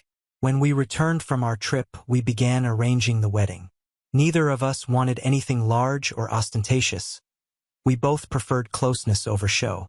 We settled on a small ceremony with only 25 guests, close friends and family members who had been supportive of our relationship since the beginning. Melanie was clearly not on the guest list. My parents' invitation required a more hard decision. I struggled with it for weeks, divided between wanting them to be there and fearing the drama they may cause. Finally, I decided to accept them, but I made it clear that if they brought Melanie as a guest, they would be instantly uninvited. "This is my day," I informed them honestly. "I'm not going to let her ruin it." The site was ideal. A quaint winery secluded in the countryside with rolling hills and scenic views. The wedding would be held in an outside garden, followed by dinner and dancing beneath a canopy of fairy lights. Zach and I collaborated closely with Amanda, a wedding planner who helped us bring our vision to life. She was a godsend, keeping things on track and making sure no details were neglected. Of course, Melanie learned about the wedding. I'm still unsure how. My parents said they didn't tell her, but I wouldn't put it past them to accidentally reveal it. Once she knew, the sabotage began. It all started with rumors. Melanie called up extended family members who hadn't been invited, explaining that I had purposefully excluded them because I thought I was too good for the family. She informed one cousin that the wedding was being held at a fancy, costly vineyard and that I was wasting Zach's money like it was going out of style. "She's always been jealous of me," Melanie allegedly stated. "This whole wedding is just her way of trying to one-up me." I learned about the rumors from my Aunt Karen, who contacted me one evening, apparently disturbed. "Is it true, Lindsay, that you are not inviting anyone from your family except your parents?" she asked. "Aunt Karen, that's not true," I exclaimed, my wrath boiling over. "We are having a simple wedding, that is all. It's not about excluding somebody. It's about maintaining intimacy." "Well, Melanie's been saying some things," she admitted. "I just thought you should know." I thanked her for the heads up and hung up, my hands quivering in anger. Zach spotted me pacing the living room and grumbling under my breath. "She's unbelievable," I complained. "She's spreading lies about me to the entire family just because I didn't invite her to my wedding." Zach wrapped his arms around me, his calm presence grounding me. "Let her say whatever she wants," he muttered. "The individuals that matter understand the truth. Do not let her steal your joy." He was correct, of course, but it didn't make things any easier. Melanie's rumors sparked a chain reaction, and I soon found myself getting calls and messages from distant relatives demanding to know why they hadn't been invited.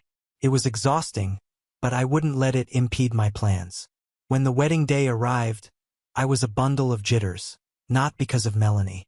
Amanda had informed me that the venue had strict security measures in place and that no unauthorized guests would be admitted, but because I wanted everything to be flawless. As I stood in the bridal suite looking in the mirror, I felt a sense of peace come over me. My gown was simple but lovely, a flowing A-line with delicate lace embellishments and a soft champagne color.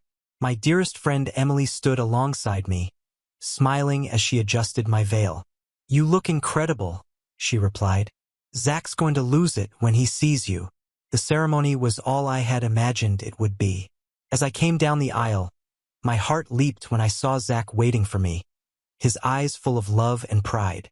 We exchanged meaningful and highly personal vows, and when we said, "I do," there wasn't a dry eye in the yard.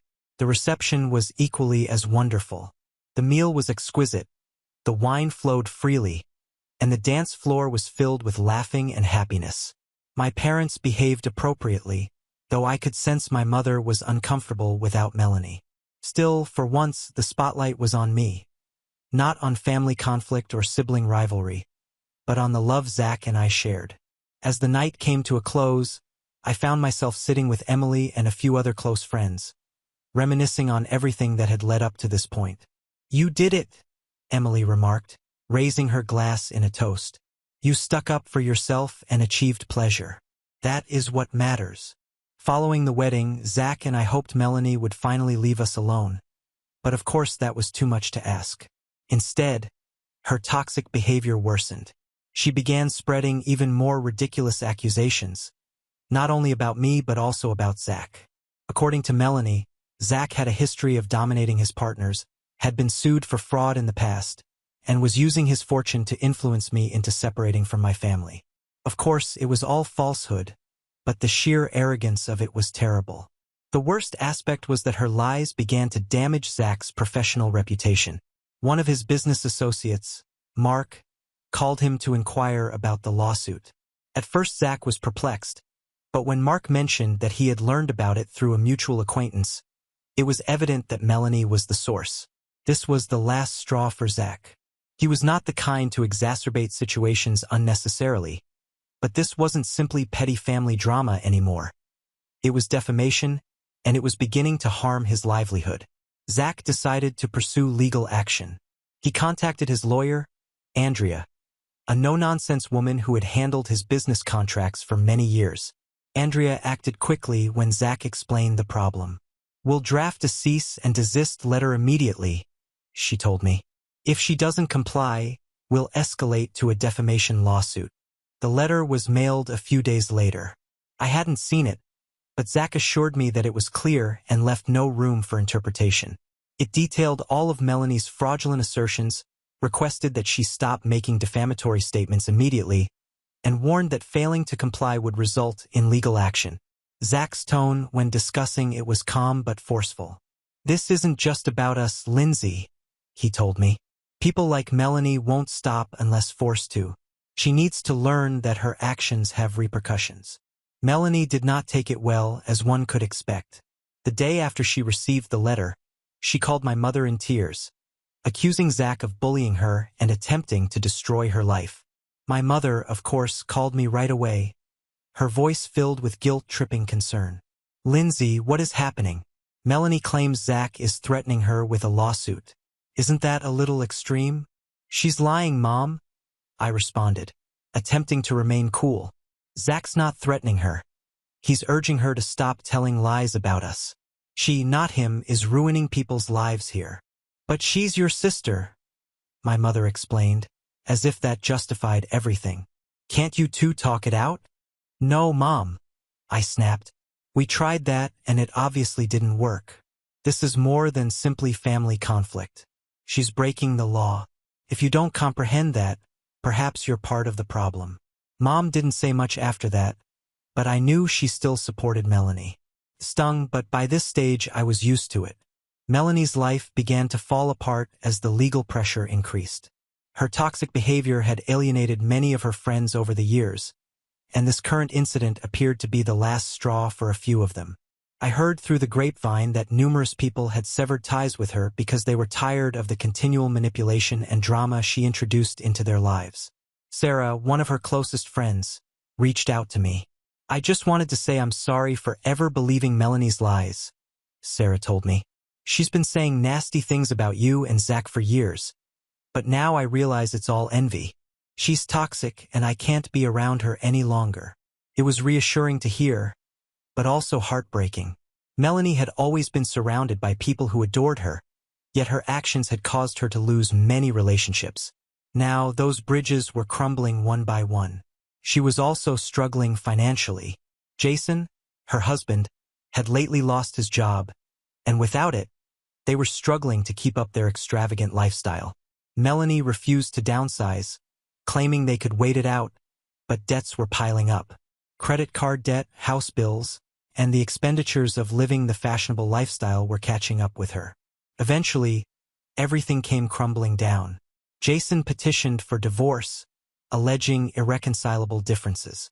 According to what I heard, he had gotten tired of her continual desire for attention and refusal to accept responsibility for her actions.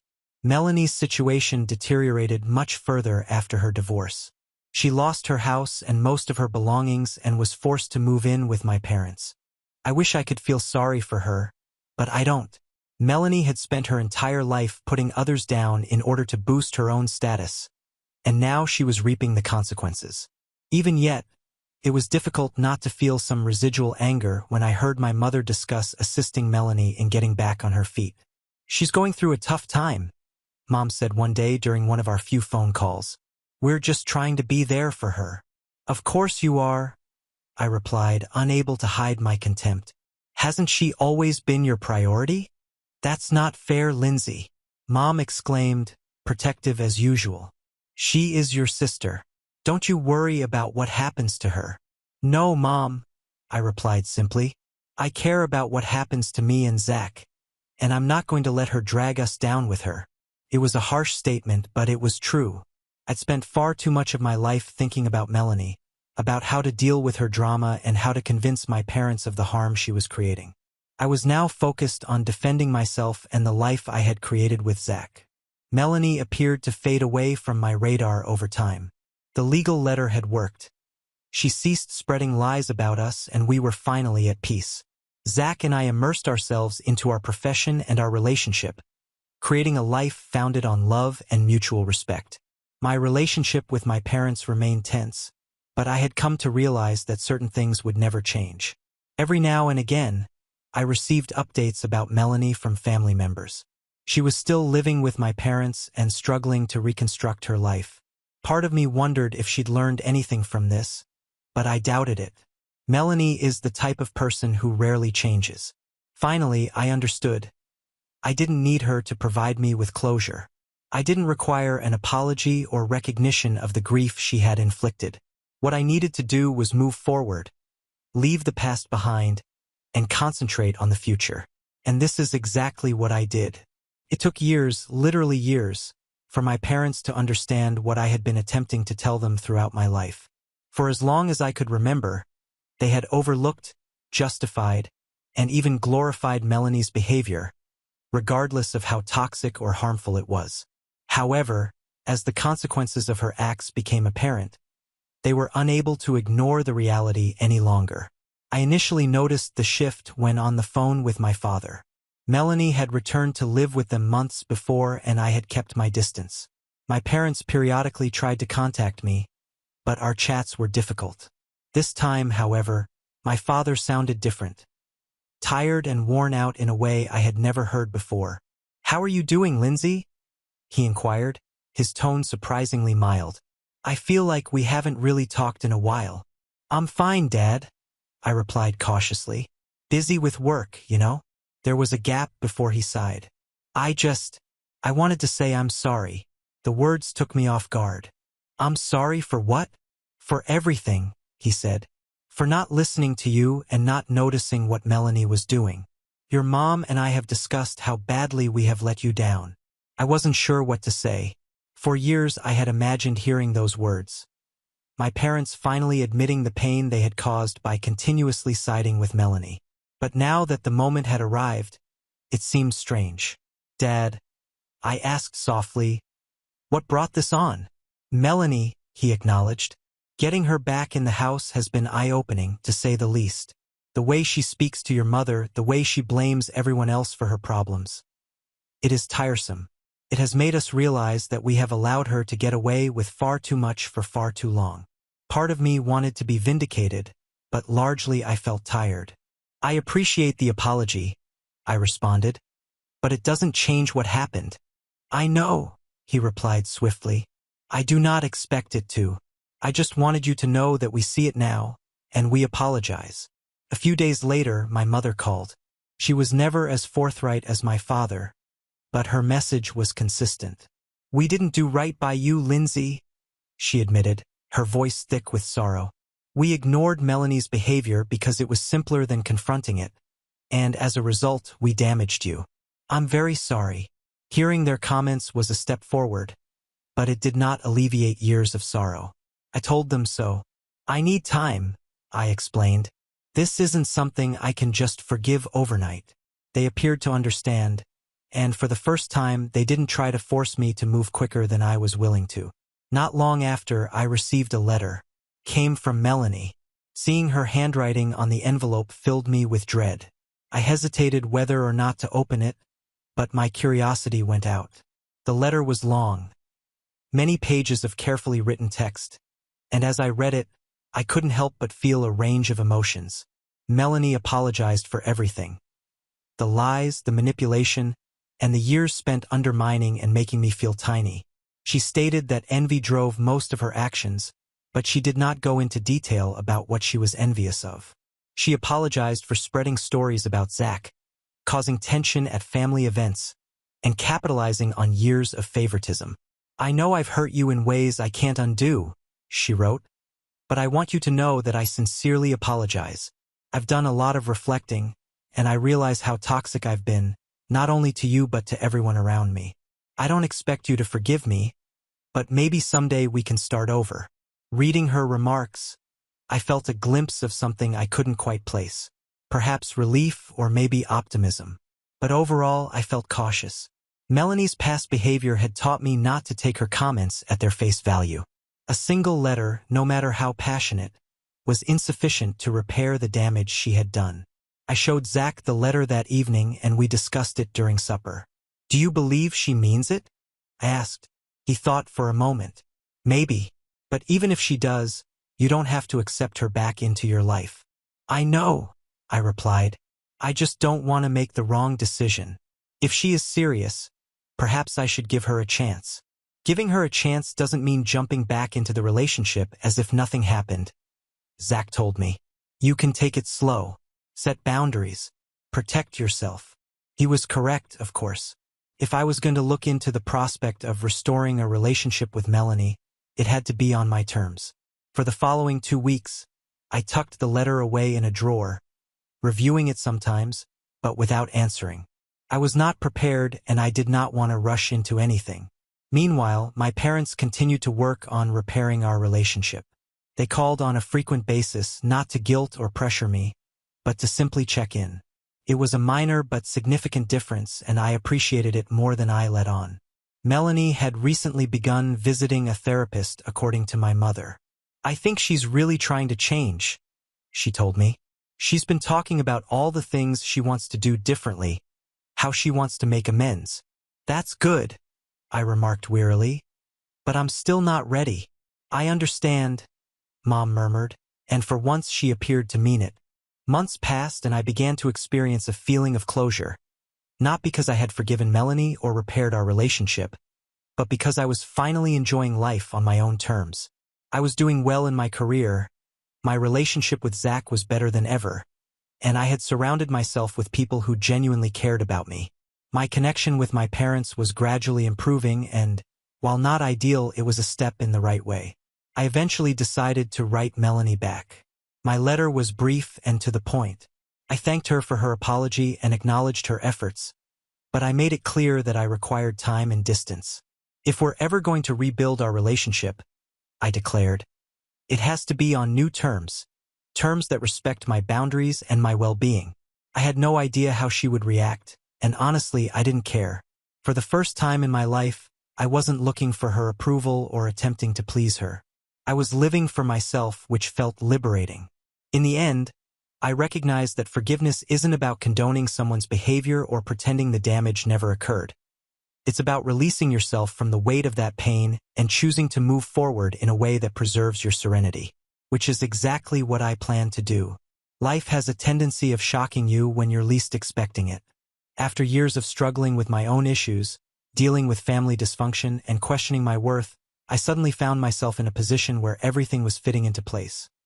Not because life had suddenly become flawless, but because I had stopped striving to meet everyone else's expectations. Professionally, my graphic design career was flourishing. Over the years, I developed a strong portfolio and received praise for my work. The true turning point came when I entered an industry competition with a campaign I produced for a sustainable fashion firm. I had thrown my heart and energy into that project, creating a visual identity that reflected the brand's essence, while also pushing the boundaries of what was considered traditional design. When I received an email alerting me that I had won the coveted International Design Excellence Award, I couldn't believe it. At first I assumed it was an error. I must have read the email a dozen times before it sank in. Winning that prize was more than just a recognition of my abilities. It reminded me that I could achieve greatness on my own terms. The ceremony was held in New York City and Zach insisted on accompanying me. "This is your moment," he stated proudly. "I wouldn't miss it for the world." The event was a whirlwind. I strolled into the large ballroom feeling both nervous and delighted, surrounded by some of the most prominent personalities in the design industry. When my name was called and I walked up to the stage to receive the prize, the cheering was thunderous. I delivered a brief statement, thanking those who had helped me along the way and dedicated the award to the mentors who had pushed me to pursue my goal. Following the ceremony, numerous industry executives approached me, including Isabel Marchin, creative director of a large advertising agency. She said my art was refreshing and bold, and she wanted to collaborate on a new project.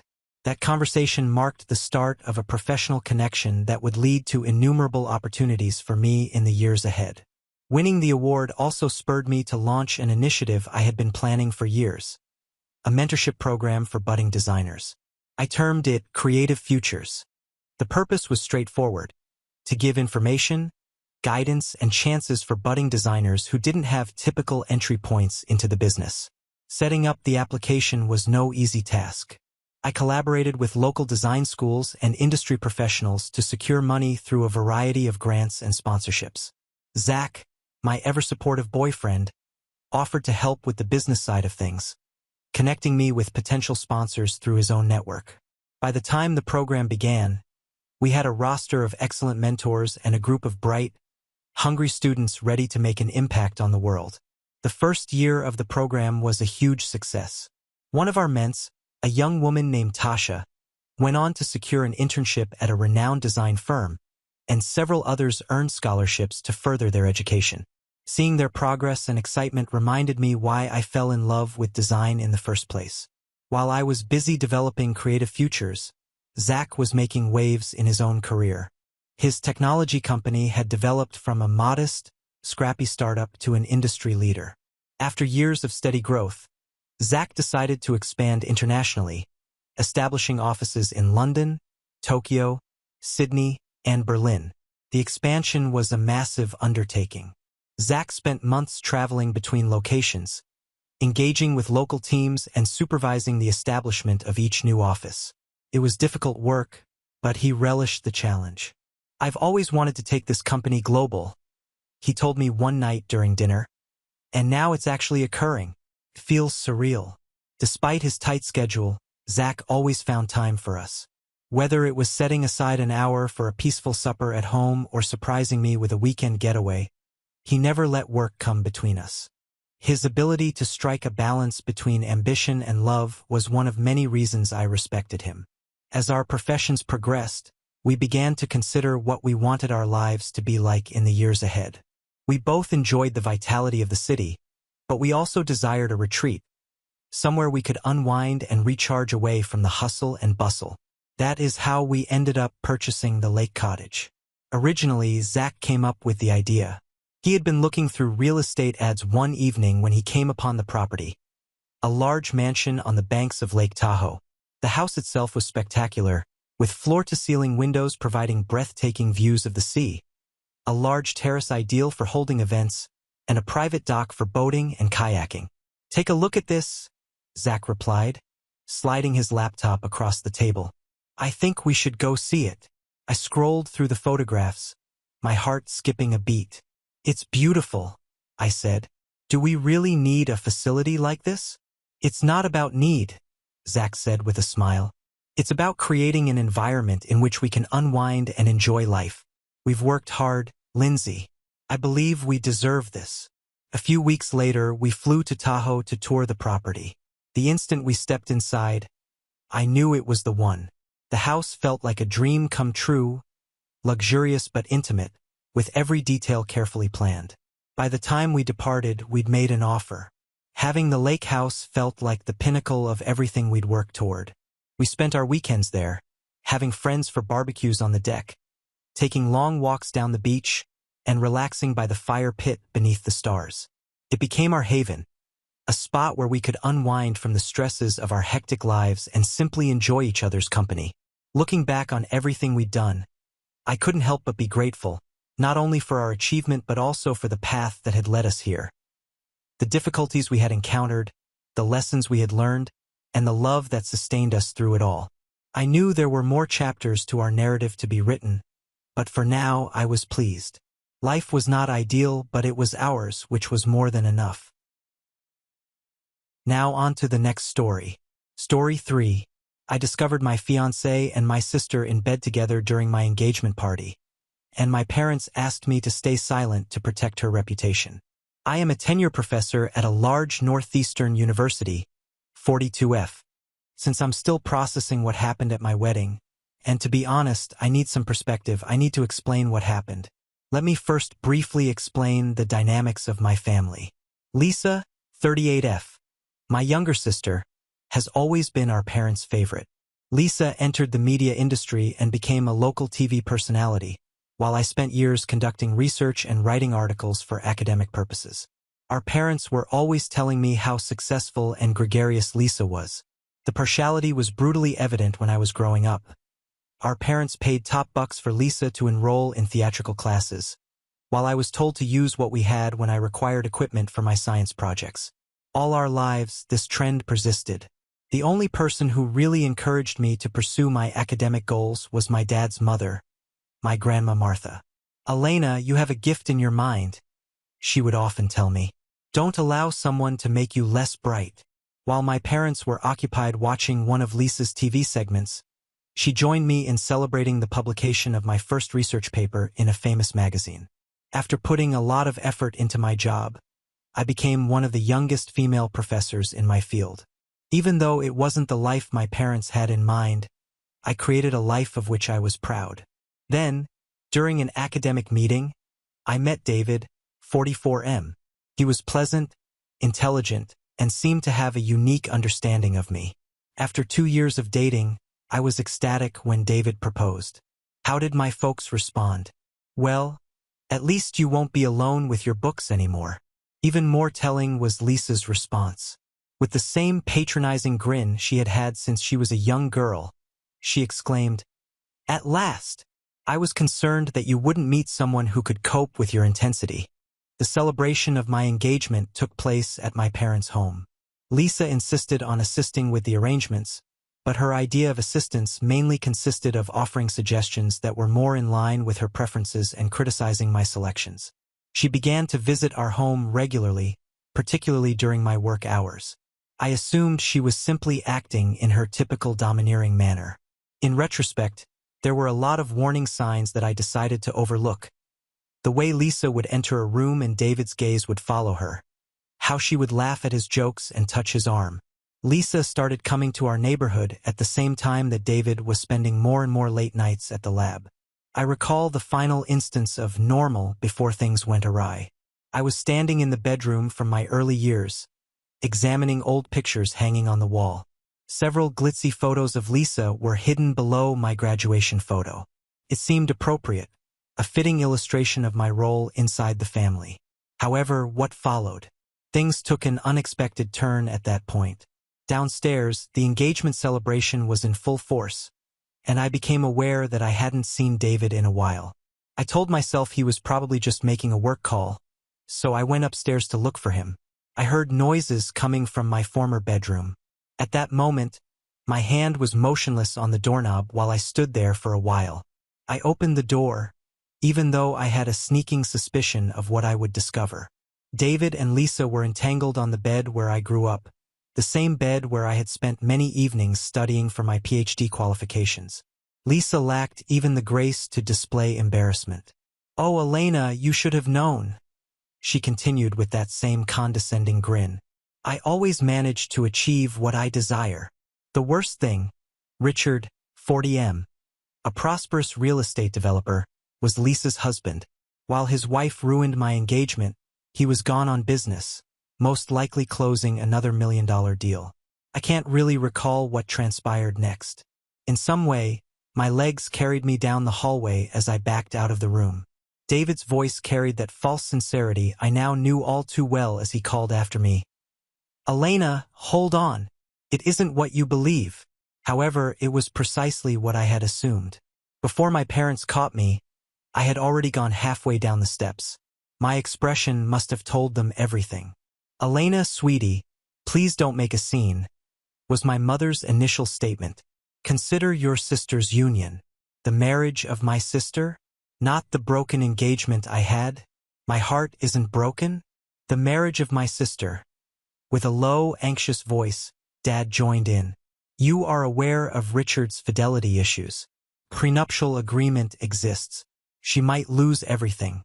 Elena, please consider the impact this would have on the family. The family. The same family that had prioritized Lisa's needs at all times. The same family that had disregarded my accomplishments, disparaged my decisions, and now demanded that I shield their golden kid from the repercussions of her own behavior." I passed them and entered the crowded gathering. When I walked in, the room fell silent. They must have noticed something in my face. David came up the stairs, buttoning his shirt hurriedly. Her flawless makeup was a little smudged a few moments later. My voice was unusually steady as I continued. "I apologize, but the engagement is off. I have to go. But please enjoy the food and beverages." Whispers and gasps began instantly behind me. I could hear my mother's shoes clicking quickly on the floor, but I continued. I went outside to my car after grabbing my keys. David was beckoning me, demanding an opportunity to clarify. Mom was crying for commitment to the family. Lisa watched from the doorway with the same angry smile, strangely mute. I packed up everything that belonged to David, including his priceless collection of rare scientific papers, books, and clothes, and drove directly home. Everything was placed in boxes. After renting a storage container and dropping off his items, I sent him the address and code to get entry. I then blocked all of his social media accounts, his email, and his phone number. My relatives began sending me messages right away, including guilt trips about how this would ruin Lisa's marriage, pleas to stay quiet about what had happened, and cautions about family loyalty. I also blocked their numbers. I came to a realization that evening while I was sitting by myself in my partially vacant flat. This was more than merely David's treachery. This was the result of my family always picking Lisa over me. I had finally had enough of them choosing her happiness above mine. I inhaled deeply, made a glass of wine for myself, and started methodically clearing out their contact details from my phone. Every time I deleted something, I felt lighter. I was choosing myself for the first time in my life. I put myself into my work after that night. My haven was the university. I worked in the lab for several hours as my research team worked on a molecular biology breakthrough project. Despite noticing my alteration, my coworkers were gracious enough to keep their distance. Richard, the husband of Lisa, arrived at my workplace 3 weeks following the engagement celebration. His normally spotless suit was a little rumpled, and he appeared exhausted. "Simply put, I need to know everything," he said. I was honest with him. He grabbed the armrest of his chair and listened in quiet, his knuckles white. After I was done, he got up, fixed his tie, and remarked, "I appreciate your candor. You have at least one family member who respects the truth." Then he went away. My parents' efforts to get in touch with me grew more urgent. Voicemails about mending the family were left by Mom. Dad emailed about forgiving others and moving on. It was a surprise that Lisa remained completely silent on the radio. My grandma later told me that Richard was divorcing her and had left their home. My pillar of support throughout this period was my grandmother Martha. She would sit with me, share stories about her personal challenges, and bring home-cooked meals. It was her opinion that the family you choose is more important than the family you're born into. I was resolved to turn my suffering into something useful, so I concentrated on drafting my next research article. One of the best journals in my profession approved the work. A professor at another university sent me a congrats email the day it was published. Michael, 45M, was his name, and he was an expert in research facility architecture. Michael's email was kind but professional. He remarked that he had read my earlier work and that our departments might work together. I was drawn to his writing style because it demonstrated more than simply professional etiquette. There was a sincere interest in the science. We started a communication regarding the relationship between research efficiency and laboratory design once I replied. Over time, our emails grew longer and more intimate. He talked about how his own family had helped him pursue his unusual career path of integrating scientific study with building. I really ran into him one day when I was buying coffee at the school cafe. I spilled my coffee all over his white shirt while he was at our university for a conference. As I assisted him in cleaning up, Michael grinned and commented, "Well, this is quite different from our email conversations." Rather than being upset, he asked if he could get me a coffee substitute. I paused. I had vowed to never date again after David, especially in academic settings. However, Michael was different in some way. Perhaps it was the way his eyelids wrinkled when he grinned, or the fact that he made no effort to impress me with his academic background. Observing my hesitancy, he laughed. "I promise I'm not a serial killer, just a clumsy architect who'd like to replace your coffee and maybe hear more about your latest research in person." "Just coffee," I firmly stated. For the first time in months, I felt at ease as we sat and chatted. David was not like Michael at all. When I told him about my work, he listened, really listened. With refreshing candor, he told tales of his own endeavors, triumphs, and setbacks. He asked if he might see me again before heading out to his next conference session. To my astonishment, I said yes. I sat in my office that night and gazed out over the campus. I felt hope, something I hadn't felt in a long time, when the quad was covered in long shadows from the sinking sun. Not only for a possible romance, but also for the chance to create a life that was really mine, free from Lisa's persistent influence and my family's expectations. My phone chimed.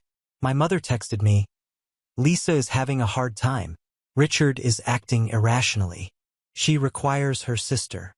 I took a good look at the mail before deleting it without replying. After being torched, certain bridges ought to remain burned.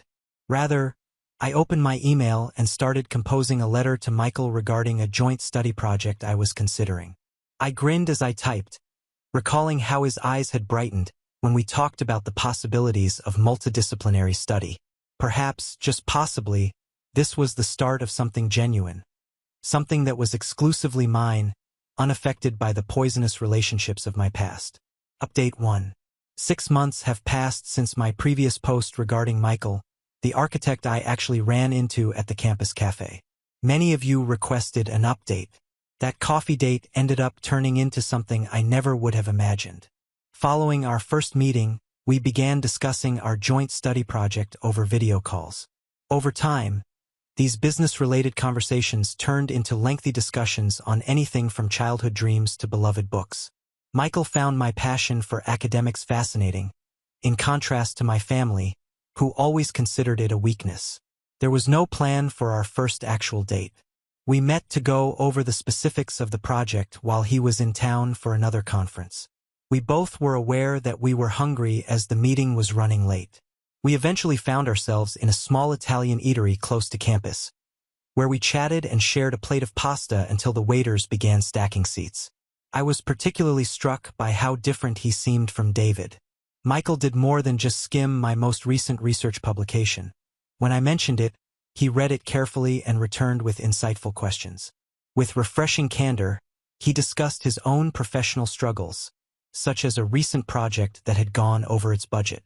When he inquired about my family, it was the true test.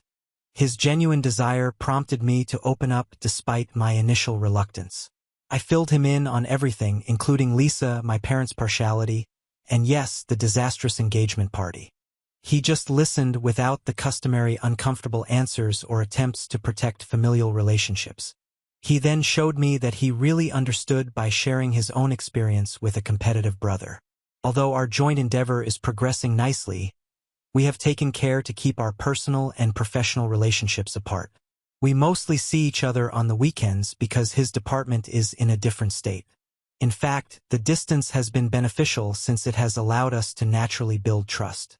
He asked me to meet his family last weekend. Considering my past, I was afraid, but it was not what I had anticipated.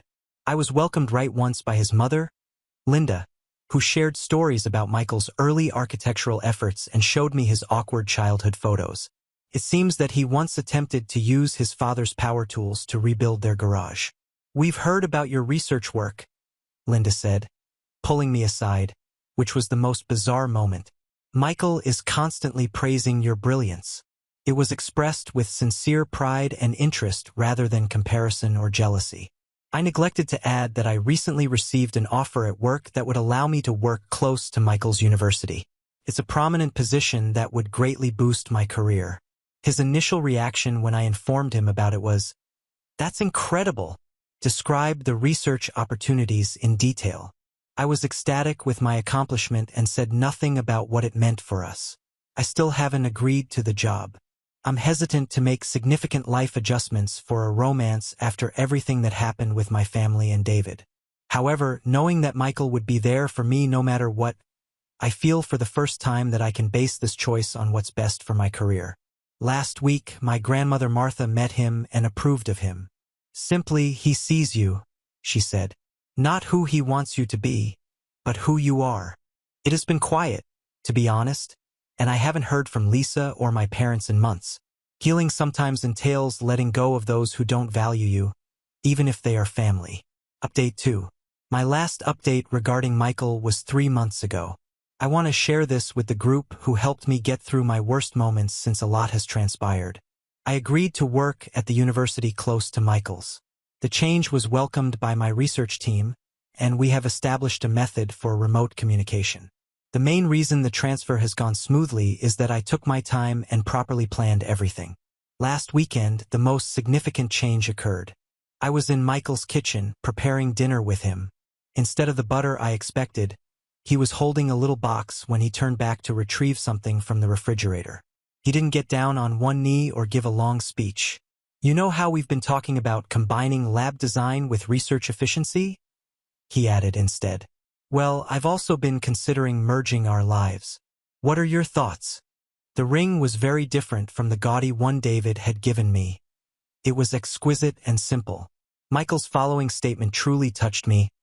"I know your work is important to you. A matching desk lamp is included with the ring for use during late-night research sessions." "Yes," I said, simultaneously crying and laughing. "We are invited to an engagement celebration by Michael's parents.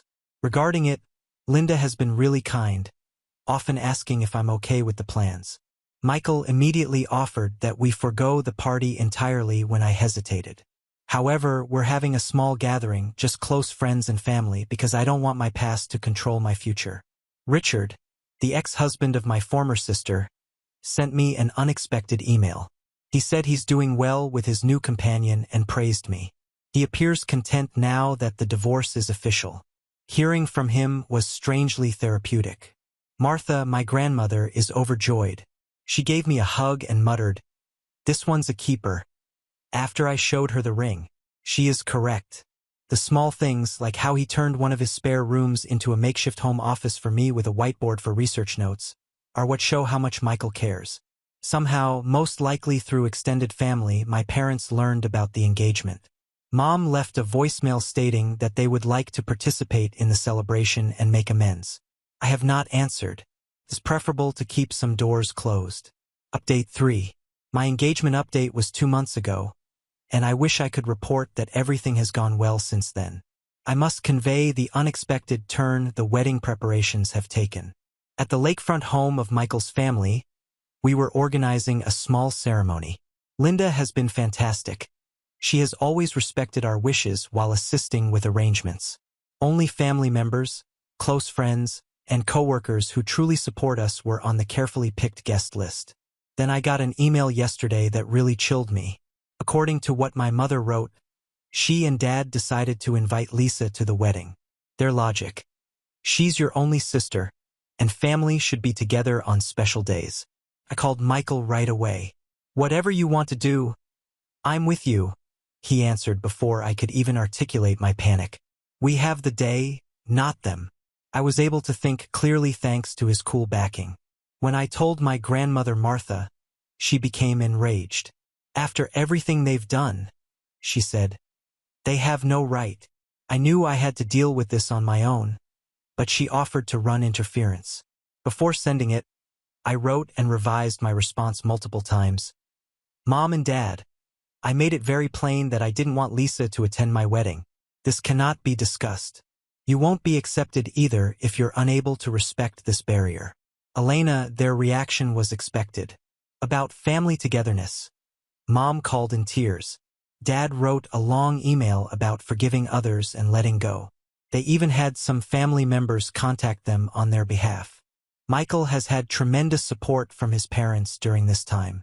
Linda called to reassure me that only those invited would be allowed entry to the location due to security measures. Michael's brother James volunteered to deal with any unwelcome visitors directly. My research team's support was the most unexpected. They offered to surround me with a protective circle during the wedding after I brought up the matter in a lab meeting looking agitated. My department director, Dr. Anderson, even offered to accompany me on my wedding. Last night, Michael and I went over our wedding arrangements. If it made me feel safer, he proposed that we alter the location, the date, or even go on an elopement. However, I no longer wish to allow my family's behavior to dictate my decisions.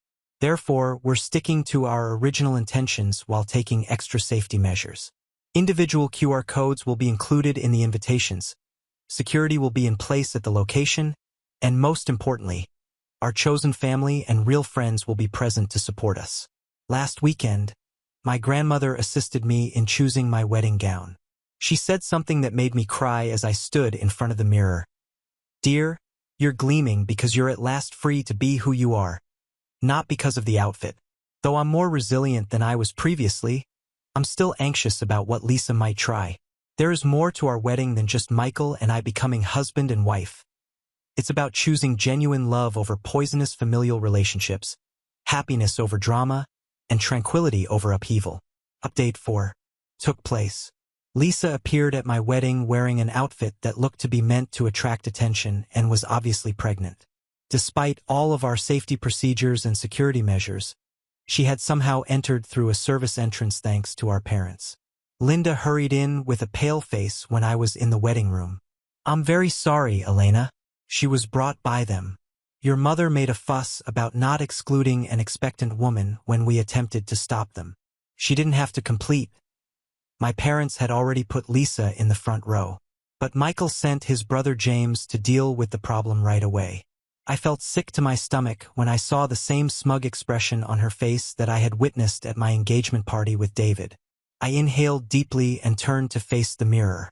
My wrist was adorned with a handcrafted bracelet fashioned by my research team. The exquisite clothing grandmother Martha had assisted me in selecting, and Michael's first present to me. A lovely necklace including a little microscope pendant. What do you want to do? When I called Michael, he inquired.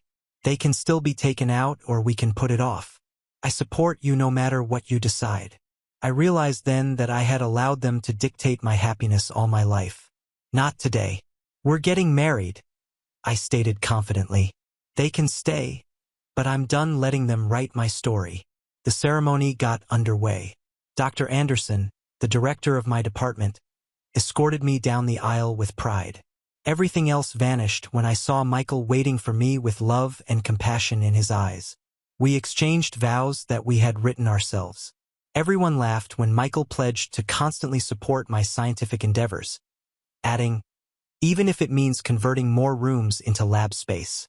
From peer reviews to late-night science talks, I vowed to be his partner in everything.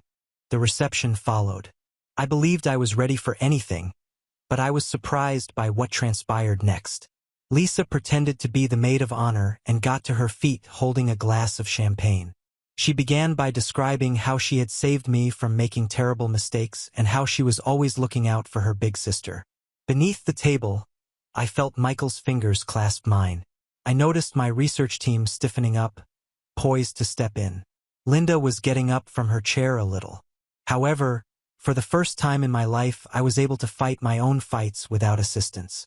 Calmly and professionally, as I would have addressed a lecture hall, I stood up holding my own glass. I think it's time for the bride to make a toast of her own, I replied. What came next?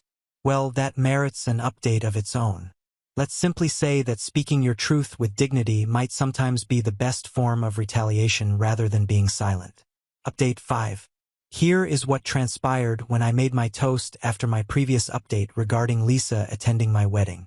As I stood there staring at my sister's arrogant face, I experienced an odd feeling of peace. I'd been lecturing academically for years, so I knew how to control a room. I started by saying, for those who don't know me well, I'm a scientist. We work with truth and facts. So, allow me to share some family-related truths. There was a silence in the room. My sister, who was married at the time, was in bed with my then-fiancé 3 years ago. My parents were more concerned with preserving Lisa's reputation than with my wounded heart when I found them at last. Lisa's smile wavered. Tom, her husband whom she had brought as a sign of family unity, suddenly got to his feet. His voice was tight as he asked, "The baby, Tom? Is that why you've been avoiding the paternity test?" There was an overwhelming quiet in the room. Lisa placed a protective hand over her growing tummy. I went on speaking steadily. There has always been a trend in my family. Lisa's happiness comes first. They pleaded with me to remain silent after she ruined my first engagement. They helped her get in when she arrived here without permission. But today, I said, is about true family, the type that makes you stronger rather than weaker. My research group, who take pride in my accomplishments. Michael's family, who embraced me with unmatched warmth. My grandmother, who never failed to recognize me for who I am. Tom was the first to go. Lisa called his name and ran after him. My mother was crying as my parents followed. The room's atmosphere abruptly lightened when the door closed behind them. Then my grandmother got up and held up her glass in her own words. To Elena and Michael, to truth, to real love, and to the family we choose. The remainder of the reception was excellent. Everyone relaxed without the burden of pretense. My study team secretly practiced a surprise dance, which they performed. I found out the following morning that Tom had requested a paternity test and filed for divorce. For once, I didn't feel obligated to assist in picking up the pieces when Lisa's meticulously constructed world fell apart. Update 6. A year has passed since my wedding and the amazing things that happened there. I wanted to give the community that helped me through everything one last update because so much has changed. Michael and I are expecting our first child, which is the major news. Initially, my first emotion upon seeing the positive test result was one of terror. It brought back memories of my own familial relationships. However, Michael's answer was ideal. He wrapped his arms around me and said, "This kid's going to have the best mom. A brilliant scientist who knows how to love unconditionally." The family of Michael and Linda has been amazing. Linda was thrilled about my latest research article as well as the baby. When we told them, "This child is going to have such an amazing role model," she remarked, describing my work in the journal. I've heard tidbits of information regarding Lisa's situation from my grandmother Martha. Tom's suspicion that the baby wasn't his was validated by the paternity test. She is currently trying to start again while living with our parents. The reality of being a single mother has replaced the opulent lifestyle and fancy clothing. I occasionally have a slight sense of sadness, not precisely guilt, for the way things turned out. Michael's statement, "Consequences aren't cruel, they're just truth and action," comes to mind next. I'm doing well with my research. Michael and I worked together to build a new laboratory, and the university recently granted money for it. His inventive architecture and my research needs make for the ideal combination of our skills. Our work collaboration has only improved our friendship on a personal level. In my new lab, our baby will have a dedicated space. A secure, enclosed play area where they may be close to me as I work. Michael created it himself, adding all the safety features he could think of while still making it engaging for a child's growth. My circumstances haven't changed much, but I have. I no longer feel the need to compete for attention or prove myself. In our household, there is no hierarchy of love or success. Only mutual understanding, support, and sincere joy in one another's accomplishments. Grandmother Martha, who is thrilled to be a great-grandmother, comes to visit frequently. She's already crocheting the baby little lab jackets while entertaining us with tales of my own early science projects. Even now, my parents still make an effort to connect, generally through family. I'm not ready, but they want to be involved in their grandchild's life. Some wounds require real change rather than just time to heal. As I reflect on my path, I see that responsibility or blood relationships aren't the key to creating a meaningful family. It's about finding people that love you for who you are, celebrate your happiness, and encourage your aspirations. I want to express my gratitude to everyone who supported me and followed my tale. Although life isn't flawless, it is genuinely and delightfully mine. Now on to the next story. Story 4. My daughter informed me that she didn't want me at her wedding because her family felt I didn't appear wealthy enough, so I happily stayed away. However, they were unaware that I was the one who secured the venue for them, so I sent a letter delivering this unfortunate news instead. Hello Reddit. This is my first time posting here since I need some help and it's a bit urgent. This matter is too personal to share with my friends, so I'm posting it here. I have been a single father to my daughter and have raised her on my own since she was born. My wife, unfortunately, passed away while I was pregnant with her. She had an aneurysm in her sleep and by the time I woke up, she was gone. Since then, I have raised my daughter on my own and have honestly sacrificed a lot, something that other single parents can also attest to. I'm not saying that she owes anything to me because I'm her father, but a little appreciation would be nice. Unfortunately, she ended up telling me that she did not want me to attend her wedding a couple of days ago because apparently, according to her fiancé and his family, I did not look like I was rich enough to fit in with the kind of people that would be present there. That was incredibly hurtful, so I did something really underhanded as well. That's really not in my nature, but I just couldn't help myself. All of this started 2 years ago when she first started dating Steve. She met him through friends, from what I know, and he belongs to quite a wealthy family. His parents own one of the top real estate firms in the state and they're pretty much rolling in money. He looks the part as well, always dressed in luxury brands from head to toe, and he owns 3 cars himself. In comparison, I obviously look like a peasant since I'm just an economics professor in college. I do make a decent amount of money and it has been good enough for me and my daughter. That's how I've been able to pay all the bills and the rent and afford to be able to raise her single-handedly for the past 25 years. At least, it used to be good enough for us until she started dating Steve, and then things started changing and getting weird between us. Just for the record, I never had a problem with her relationship with Steve or him as a person until recently. Even though after the first time we met, my daughter called me up later on to tell me that I needed to start changing certain things about my house so that it looked better. She had said that the fact that most of the furniture in my house looked really old was pretty embarrassing for her, since she had been to Steve's parents' mansion and it was crazy how beautiful and shiny everything was. She wanted me to at least put an effort into making my home look better. We had a fight after the first meeting because I did not think that there was anything wrong with the way my house looked. The fact that certain things were really old just meant that they had character. I did not want a shiny, glamorous lifestyle like Steve or his parents because I knew that I could not afford it and I wanted to live within my means. I was perfectly happy with how my life was and did not have any complaints, so she had no reason to be complaining about it either. Some of the things that she wanted me to replace, like some furniture and stuff, had actually been picked out by my late wife and I really valued them. We got into a fight back then and I told her that if she was so embarrassed of me, then maybe she shouldn't have introduced me to her rich boyfriend in the first place. She realized that she was being a jerk and apologized to me later, and we were able to patch things up. But after that, she never brought Steve over to my place and I only met him a handful of times. I met his parents once when they got engaged, and I attended the party that they threw. Even then, my daughter had a lot to say about the way that I was dressed. She said that it was an engagement party, so I should have put more effort into how I dressed. But according to me, I was dressed perfectly fine and not stupid. I could tell that her real problem was the fact that I was not dressed in luxury brands and was just wearing things that I could afford, but I guess she was too afraid to say it. Anyway, I tried not to mind that. Even though she had started being very distant from me ever since she had introduced Steve to me, I still tried to keep in touch with her. But then 3 days ago, she visited me and told me that after Steve and his parents had met me at the engagement party, they did not think that I would fit in with the crowd that would be present at their wedding, since it would be mostly their friends and other business associates who worked with his parents. But none of her family members? Since Steve's parents were funding most of it, she thought that it would be better for her to respect their wishes.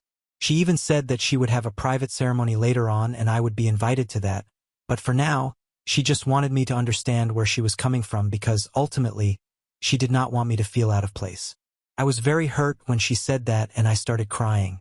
But then she got really exasperated and said that there was nothing worth crying over. This was just a fact that I did not look rich enough to fit in there, and she did not want me to embarrass either myself or her.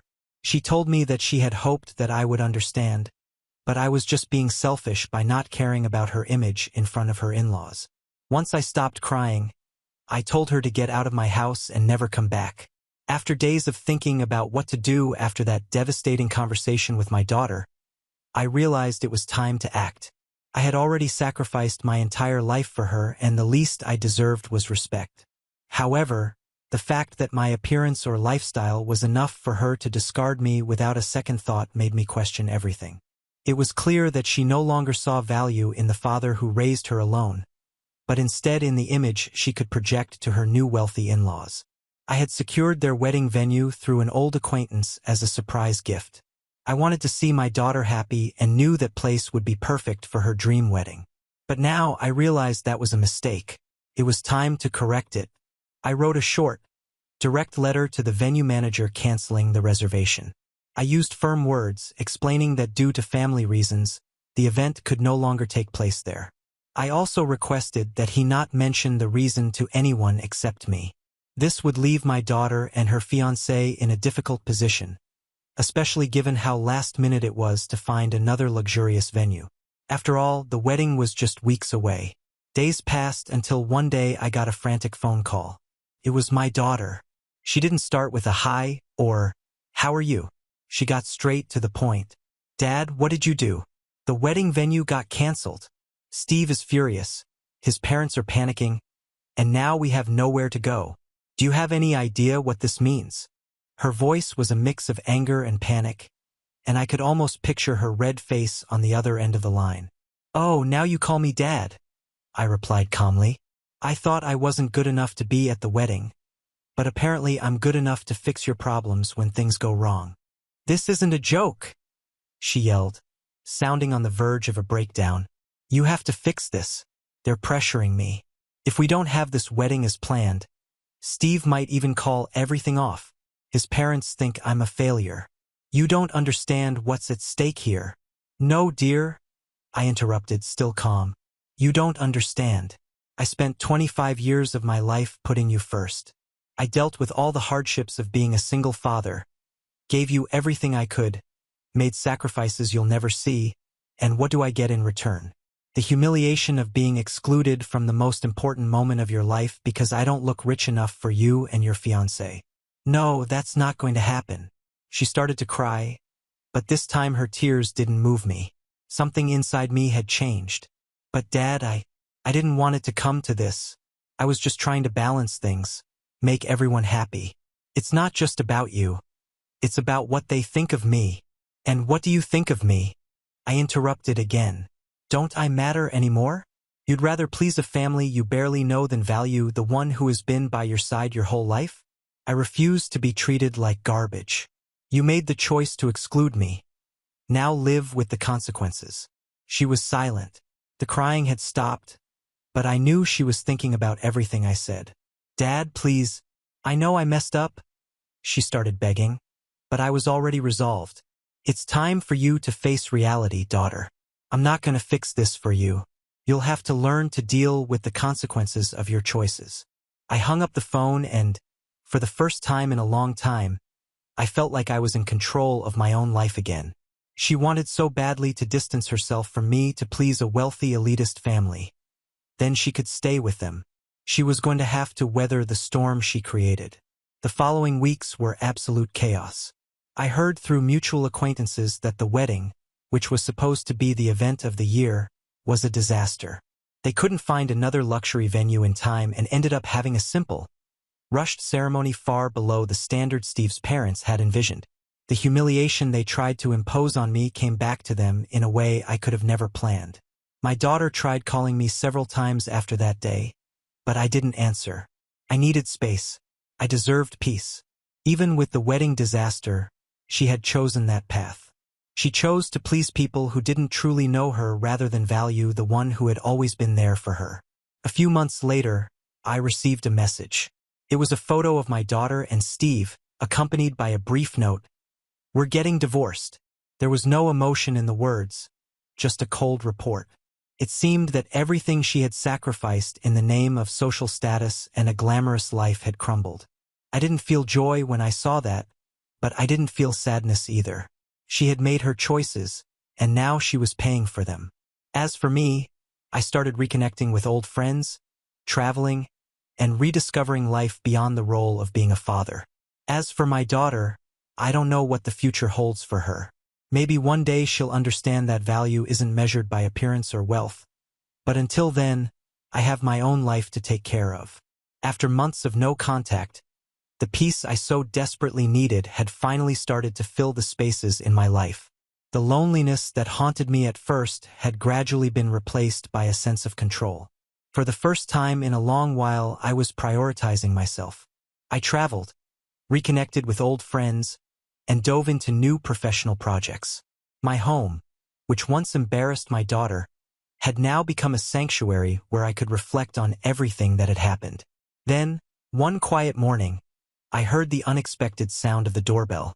When I opened the door, there she was, my daughter. Her face was marked by tears, which she was clearly trying to hold back. She looked so different from the woman I had thrown out of my house months ago. The silence between us was heavy. I could see the nervousness in her eyes. "Dad, can I come in?" she asked, her voice weak and shaky. I observed her for a moment, battling the lingering hurt. A part of me wanted to send her away, but another part, the one that would always be a father, decided that maybe it was time to hear her out. I stepped aside, making room for her to enter. She sat down on the couch that my late wife and I had picked out years ago, and for a moment the weight of nostalgia felt overwhelming. I sat across from her, saying nothing, waiting for her to begin. "I divorced Steve," she finally said, her eyes fixed on the floor. I already knew that, of course, but hearing those words come from her made it all the more real. She took a deep breath as if trying to gather the courage to continue. I realized I made a huge mistake. Her voice trembled, full of regret. I let money, status, and other people's opinions control who I was. I did horrible things, especially to you. The way I treated you, I don't even know how I could have been so blind. Dad. She finally looked up, her eyes red from crying. When Steve left me, when everything fell apart, I realized that what truly mattered wasn't how I dressed or how much money I had, but who was there for me. And no one has ever been there for me more than you. I stayed silent, letting her words flow. She needed to say it all, and I needed to hear it. "I don't expect you to forgive me right away," she continued, "but I'm here because I want to apologize. I want to tell you that I regret everything. You've always been there for me, and I treated you like a stranger. I was ungrateful. I didn't know how to appreciate the man who sacrificed so much for me. Dad, please forgive me. I need you now. I need you to teach me how to be strong, to be independent, to not rely on anyone but myself. I want to learn how to make money on my own, to become someone you can be proud of. Not for my wealth, but for the person I can become." I saw the sincerity in her words. She wasn't trying to fix things for superficial reasons. She was genuine, and that touched something deep inside me. The hurt was still there, alive, but my love for her, the same love that made me raise her alone all these years, was stronger. "I forgive you," I said after a long pause. She sighed as if a mountain had been lifted off her shoulders. "But know that forgiveness doesn't erase the pain you caused. We'll have to work on that. Now, as for teaching you about money, business, and independence, I can do that. But you have to be ready to learn that life is more than wealth and status. It's about doing things with integrity and knowing how to value the people who stand by your side no matter the situation." She nodded, her eyes shining with gratitude. Over the next few weeks, we started reconnecting slowly, rebuilding the relationship she had nearly destroyed. I taught her everything I knew about finances, investments, and business. I showed her how to manage money smartly, live within her means, and most importantly, how to build a solid and stable life without depending on others. She followed my advice, and soon she opened her own small business. It wasn't anything grand at first, but it was hers, and she built it with dedication and humility. I could see she was changing, finally letting go of the illusion that money and status were everything. Today things are better than I could have imagined. My daughter and I have reconnected, and now she not only respects me as her father, but also as her mentor. She realized that true friends are your parents, the ones who support you even when the rest of the world turns its back on you. "Thank you, Dad," she said one day with a genuine smile. "If I've learned anything, it's that money comes and goes, but family is what really matters. And I'll never forget that again." Seeing my daughter grow, not just as a person but also as a professional, was the greatest reward I could have asked for. She finally understood that it's not money that defines who we are, but strength of character, and I couldn't be more proud. After teaching my daughter everything I could and watching her grow both as a person and a professional, I knew it was time to let her follow her own path. It was her time to shine. Over time, she truly became a self-made woman, independent and, most importantly, no longer seeking to impress anyone. She built her own business from the ground up, something she could be proud of, free from the need to rely on others or the pressure to conform to others' expectations. Months turned into years, and I watched from a distance as she embarked on her journey of maturity. My daughter not only achieved financial independence but also emotional strength. She stopped trying to please people who didn't matter and began to focus on what truly made sense in her life: her own happiness and fulfillment. Then, one day, she came to my house looking a bit nervous but with a different light in her eyes. It was the kind of happiness that comes when you truly find peace within yourself. She told me she was in a serious relationship. At first, I was cautious, remembering everything that happened with Steve, but she quickly reassured me. This time it was different. "Dad, I want to introduce you to someone," she said, smiling. "His name is Marcos. He's successful, but more importantly, he's a good person. And his family, they're amazing. They're humble, respectful, and from the beginning, they've only wanted to support me. They don't care about status. They care about who I am as a person." When I finally met Marcos, I was impressed. He was indeed successful, but what struck me most was his humility and kindness. Unlike her ex, Marcos didn't feel the need to flaunt his wealth or status. He valued simple things and, most importantly, my daughter's happiness. When I met his parents, I felt the same. They were warm, genuine, and down-to-earth people without any pretensions or judgments. They added so much to my daughter's life in ways I couldn't have imagined. At last, she had found the balance she had always sought, and I couldn't have been happier for her. Seeing my daughter smile again, truly and deeply, was the best gift I could have received. The weight that had once burdened her was gone. She was now a strong, independent woman in a relationship with someone who truly loved and respected her. Someone who came from a family that treated her with the kindness and respect she had always deserved. Today, I continue on my own path with a sense of fulfillment. I couldn't be prouder of the woman my daughter has become. A true father doesn't seek revenge on his own child, no matter how painful the journey may have been. What a real father wants is growth, to see his daughter learn from her mistakes and become a better person. I let her go, and watching her blossom, I know I did the right thing. There is no greater joy than seeing your daughter happy and at peace with life. She has learned that what matters isn't what others think, but how she feels about herself, and that to me is the greatest victory. Now I look to the future with peace of mind, knowing I've done my job and that my daughter is prepared to face the world on her own. Now on to the next story. Story 5. My name is Nathan. I'm 41 years old, and I used to believe that if you worked hard, stayed loyal, and took care of your family, they'd have your back. That belief was gone the instant I saw the words on my birthday cake. But let me start from the beginning, back when I still thought the little things mattered. I'm not flashy. Never have been. I wake up at 6 o'clock, make my own coffee, drive 45 minutes to work, manage a logistics warehouse, and come home around 6:30. I've done that routine for almost 2 decades now. I paid off the mortgage early. I never missed a school event.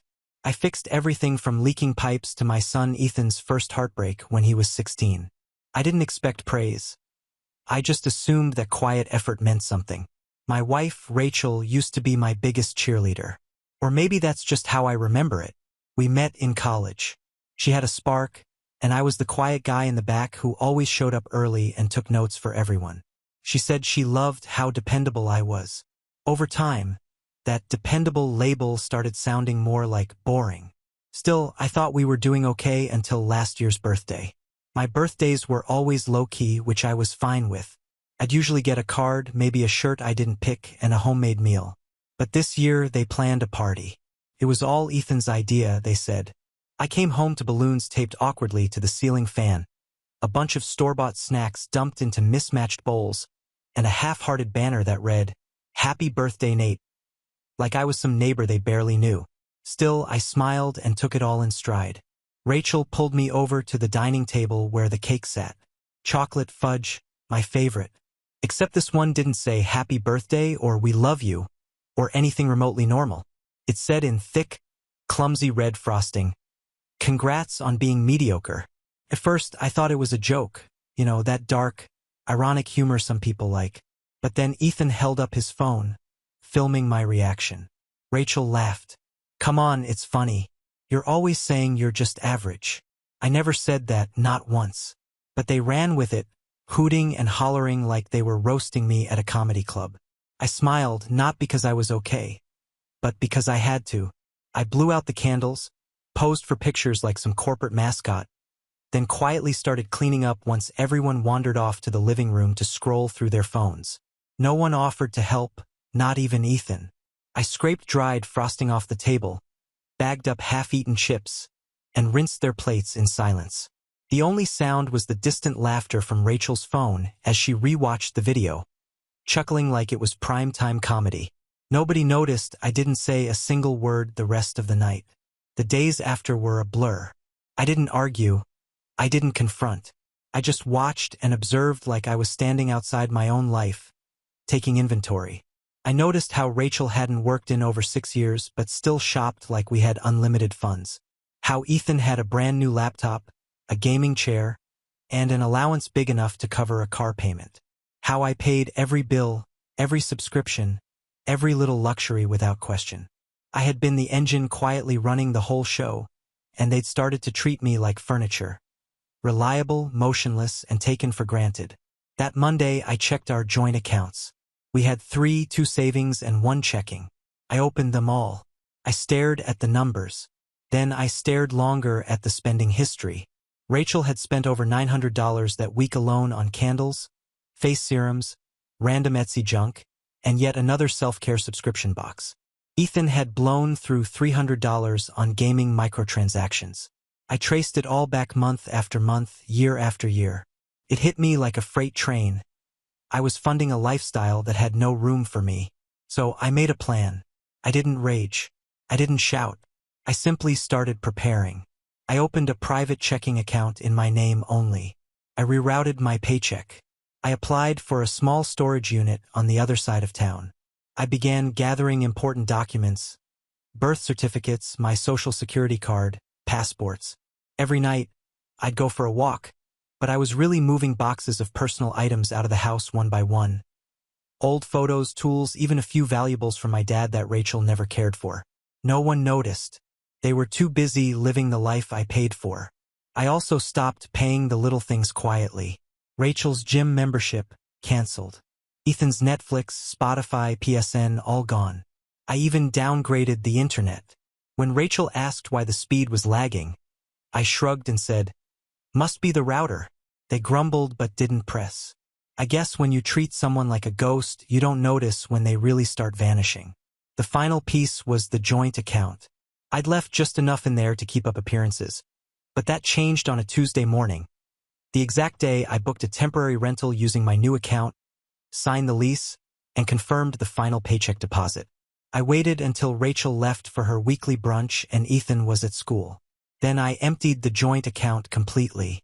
All of it. Every cent into my name. An hour later, I deleted myself from every shared app, disabled the family credit cards, and removed my login from every smart home device. My phone buzzed once, then twice, then nonstop. 37 missed calls, all from Rachel. Some voicemails, then texts, one after another. What did you do? Nathan, call me now. You emptied everything. Then came the all-caps barrage, the strings of question marks, and finally the video call that I let ring out as I sat quietly in my rental's kitchen, sipping coffee from a chipped mug I'd brought from home. Alone, peaceful, and finally quiet. But that wasn't even the dramatic part. Not yet, because Rachel hadn't seen what was coming next. By the time I got to voicemail number 12, Rachel had fully lost whatever sense of calm she had left. You have no idea what you've done, she snapped in one of the messages, her voice shaking, not from sadness, but fury. You've ruined everything, Nathan. I have bills coming out tomorrow. What am I supposed to do? That one made me pause. Ruined everything. Not let's talk. Not why did you leave? Not even a scrap of concern about me, the man she just publicly humiliated with a cake that called him mediocre in front of his own son. No, it was about her lifestyle crumbling, her comfort being threatened. She was never worried about losing me. She was worried about losing the man who paid for everything while being laughed at in his own home. Later that night, I got a text from Ethan. Dad. Mom's freaking out. What's going on? I stared at it. Ethan, who hadn't even made eye contact with me on my birthday, who thought it was hilarious to film me while the cake joke landed like a slap across the face, who hadn't once offered to help me clean. It was probably the first time he texted me without asking for money. I typed something, deleted it, thought for a moment, then wrote, "Ask her." I didn't say anything else. I wanted him to think. I wanted him to ask real questions, not just parrot whatever Rachel was spewing. But I had a feeling I knew how this would go. The next day, a mutual friend, Mike from work, who knew both Rachel and me, called. I let it go to voicemail, but I played it out of curiosity. Hey man, not sure what's going on, but Rachel showed up at the office this morning. She was crying and saying you abandoned your family and emptied the accounts. Just wanted to check in. You okay? I almost laughed. Abandoned? I didn't abandon them. I just stopped being their financial hostage. A few hours later, I logged into the joint email we still technically shared. I hadn't deleted myself from it yet, and thank God I didn't. Rachel had already started messaging lawyers. I found one with the subject line, "Urgent. Spouse financial abuse." I clicked it. Read it. My hands clenched a bit, not because I was afraid, but because the lies poured out like poison. He has a history of emotional neglect, financially controlling, refuses to provide access to shared resources. She painted herself as the victim. She claimed I was the manipulator, that I controlled the money. No mention of the 5-figure credit card she racked up in my name. No mention of the spa retreats, the bottomless brunches, the $1,000 handbag she never thanked me for. No mention of me single-handedly covering mortgage, groceries, and utilities for 17 years while she pursued her dreams and never once brought in a cent. I stared at the screen for a while. Rage tried to crawl up my throat, but I swallowed it. That was her game. Emotional manipulation, smear campaigns, victimhood. I wouldn't play. Instead, I printed every transaction record from the last 2 years. I created a digital folder of every receipt, every charge, every bank statement. I highlighted each non-essential purchase with her name attached and labeled it evidence, household contributions. Then I added my W-2s, tax returns, proof of full mortgage payments made from my income only, and a few screenshots of her birthday cake joke posted to Facebook with the caption, "LOL, my husband knows he's just average." Yeah, that was public. I sent it all to my own attorney, whom I had quietly hired a week before the party. I wasn't going to run. I wasn't going to hide. But I was going to burn this down the legal way. No yelling, no drama, just slow, calculated exposure. By the weekend, Rachel had sent over 80 texts, some apologizing, some begging, most of them raging. One said, "How could you humiliate me like this? You left me with nothing." I responded to that one, "You left me with nothing years ago. I just finally caught up." Silence. Until the next day, I was sitting in the tiny kitchen of the rental apartment. The sun was coming through the blinds in that quiet, golden way it only does in the late afternoon. I was sipping tea when I heard a knock. Not the door, the window. I turned. Rachel, disheveled, eyes red, hair messy like she hadn't slept. She motioned for me to open it. I stood up slowly and kept my distance. She yelled through the glass, "You're going to ruin everything." I tilted my head and calmly replied, "You already did." She looked like she might throw something. "You want to blow up this family over a cake?" That line, that single, oblivious, narcissistic line, made everything click. She still didn't get it. "It wasn't the cake," I said through the window. "It was what came before and what never came after. Respect, kindness, gratitude. You don't get to mock someone and expect loyalty. You want a provider, not a partner." I just stopped applying for the job. I pulled the curtain shut. She banged once on the window, then again, and then stormed off down the stairs, her heels clacking with every furious stomp. I didn't watch her leave. I went back to my tea. That night, Ethan finally called. His voice was quiet, nervous. "Dad?" he asked. "Are you really gone?" "No," I said. "I'm just not invisible anymore." And then I told him everything. Not in anger. Not to turn him against her. Just the truth. What I paid for. What she hid. What she twisted. He was silent for a long time. Then he said, "I think I knew, but I didn't want to admit it." "I know," I replied. "You don't have to choose between us, but you do have to open your eyes." He didn't say much else. But that Sunday, he showed up at the rental with a bag and tears in his eyes. And that's when the real storm started. When Ethan stepped into the rental apartment, he looked smaller than I remembered. Not physically, he's taller than me now, 17, and already built like a linebacker. But there was something in his posture. Shoulders slumped, eyes darting around the modest space like he wasn't sure if he belonged. Like a kid who suddenly realized his safety net had holes in it. He stood there awkwardly, clutching the straps of his duffel bag until I gently said, "You hungry?" He nodded. I didn't have much, just some sandwiches I made earlier and a pot of chili I'd been nursing all week. No lavish meals, no takeout bags scattered on the counter. Just plain food made with quiet hands. He ate 2 bowls without saying a word. I sat across from him, sipping water, letting the silence stretch. Not uncomfortable, just real. And maybe for the first time in a long time, that was enough. Eventually, he looked up and asked, "Are you really not coming back?" I leaned back in my chair and exhaled through my nose. "I'm not sure yet," I said honestly. "But I'm not going back to being treated like I don't matter." He looked down at the table. "She said you emptied her account just to punish her." I shook my head slowly. "I didn't touch her account, only the joint one. One I filled, one she drained." That part seemed to hit him. He frowned, then nodded, but didn't say anything else. We watched a movie that night, some old comedy we used to love when he was 10. It felt strange, familiar but distant, like slipping on an old sweater that doesn't quite fit anymore. But it was ours. And when he laughed at the same lines he used to quote as a kid, I felt something loosen in my chest for the first time in weeks. He stayed the night, slept on the pull-out sofa. In the morning, I drove him to school. But when I came back, that peace was shattered. On my front door, taped sloppily, was a printed letter. No envelope, just bold text at the top. "You are hereby notified." Rachel had filed for emergency spousal support, claiming abandonment, economic retaliation, and this one actually made me laugh out loud, intentional emotional distress. She was trying to hit fast, beat me to the punch, play the victim on paper, hoping I'd roll over like I always had.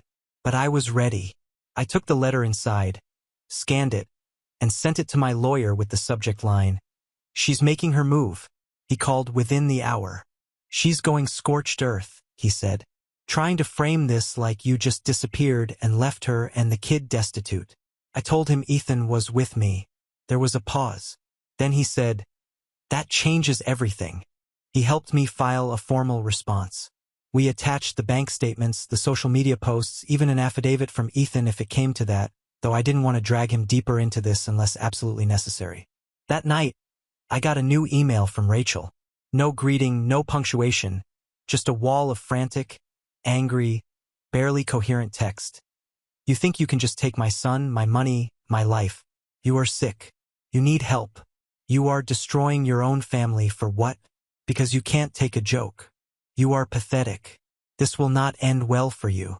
I didn't reply, but I saved it, screenshotted it, sent it to my lawyer. 2 days later, Rachel showed up at Ethan's school. I got a call from the office. She's here demanding to pull him out, the receptionist said, whispering like she was scared. He's asking to stay with you. He says she's yelling. I dropped everything and drove straight there. When I walked in, Ethan was sitting in the main office, arms crossed, face pale but firm. Rachel was pacing near the door, arguing with the principal, who looked like she regretted every life decision that had led her to that moment. When Rachel saw me, her face twisted. "You?" she hissed. "This is your fault." I ignored her and walked straight to Ethan. "You okay?" I asked. He nodded.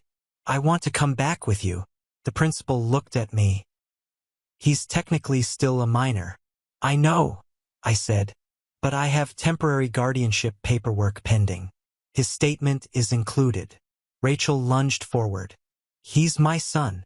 You don't get to steal him just because you're having a midlife crisis." That word again. Steal. She said it like I was a stranger, like I hadn't raised him, paid for every meal, every lesson, every scraped knee and late-night drive to a friend's house. Like I hadn't sat through math homework and music recitals while she spent entire weekends resetting at yoga retreats. I looked at her, really looked at her, and realized I didn't recognize the woman in front of me anymore. "You didn't lose a son," I said quietly. "You lost your free ride." Her face went crimson. But before she could lash out again, the principal stepped between us. "Mrs. Bennett, I think it's best if you leave." Rachel turned on her heel and stormed out. That night, Ethan and I stayed up late talking for the first time in years. He opened up about the way Rachel talked about me when I wasn't around, about how she'd make fun of my job, my habits, how she told him I would have been nothing without her. "She used to say you were lucky to have her," he said softly. "But I think she was the lucky one." I didn't cry. I thought I would, but I just nodded and said, "Thanks, kid." A week passed, then 2, and that's when Rachel made her next move. Not through the court, through my job. She went for the jugular. It started with a sudden call from HR. The tone in their voice was unfamiliar. Not the usual corporate formality, but something colder, more hesitant.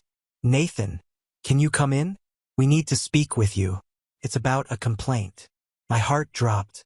I had never had a single write-up in over 15 years. I'd worked my way up from forklift operator to operations manager. I trained new hires, stayed late, took weekend calls. I practically lived for that place. But when I walked into the glass conference room and saw our legal liaison already seated, I knew it wasn't about a workplace issue. They handed me a printed packet. My name was all over it. So was hers. Rachel had filed an anonymous report, but she wasn't exactly subtle. She accused me of using company resources to hide money, manipulating payroll systems, and, the most absurd part, emotionally threatening colleagues. It was laughable, provably false. But the problem wasn't the lies. It was that she made enough noise to force them to investigate. I sat through 4 hours of questioning, 4 hours of defending every keystroke, every decision I made over the last 2 years. They combed through my emails, my timesheets, even the company gas card I used for weekend overtime calls. I didn't panic. I had nothing to hide. But I felt dirty, like I was sitting under a heat lamp with a target on my back for being a decent man who finally stopped letting his family walk all over him. They didn't fire me, but they put me on a 2-week paid administrative leave while they sorted things out. A subtle corporate slap in the face. No guilt, just guilt by proximity.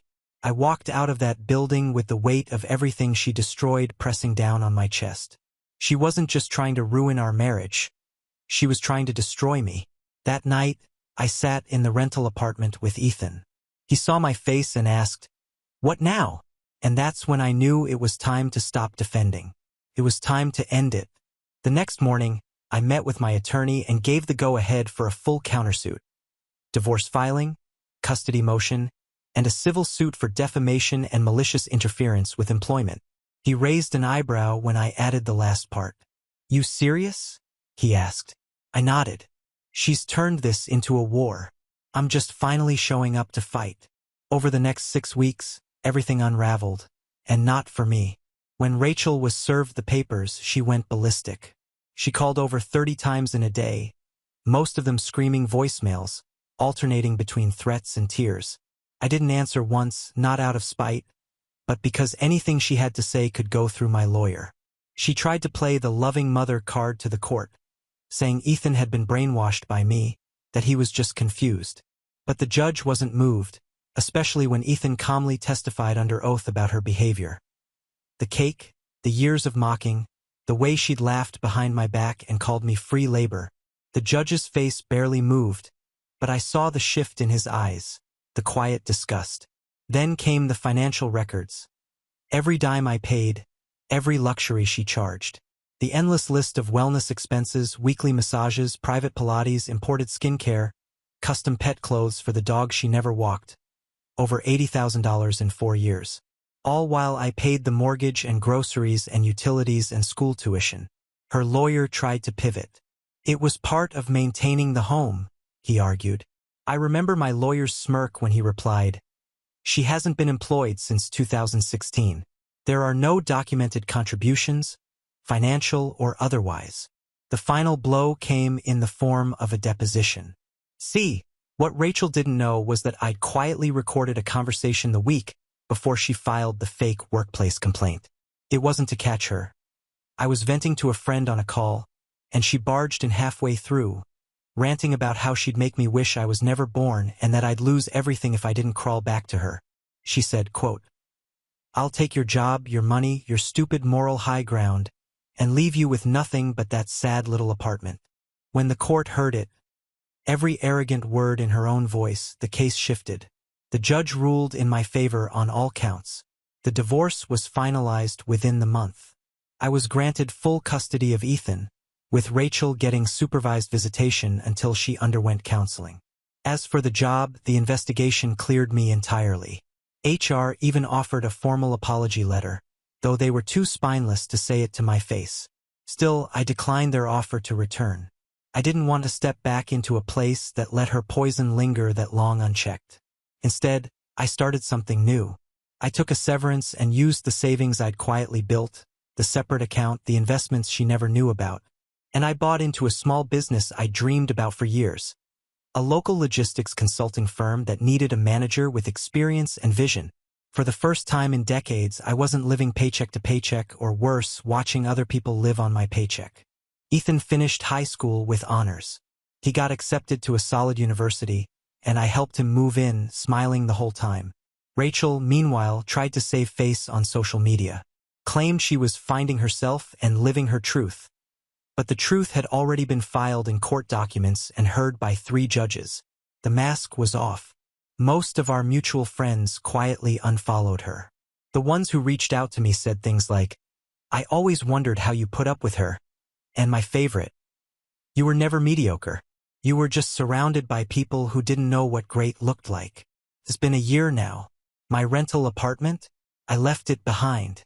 I bought a modest place near the lake. It's quiet, peaceful. There's a hammock in the back that gets just enough sun. Ethan visits often. We grill on weekends, laugh, talk about real things. I can feel the weight of those old years melting off my shoulders day by day. And sometimes when I look back, I still remember the cake. Not with pain, not with bitterness, but with gratitude. Because that awful, frosting-covered insult was the moment I woke up. The moment I realized I had become a background character in my own life. Now I'm the one writing the script, and I make sure every chapter is worth reading. Now on to the next story. Story 6. I paid my sister's first-year tuition so she could transfer to her dream school. The family called me a hero.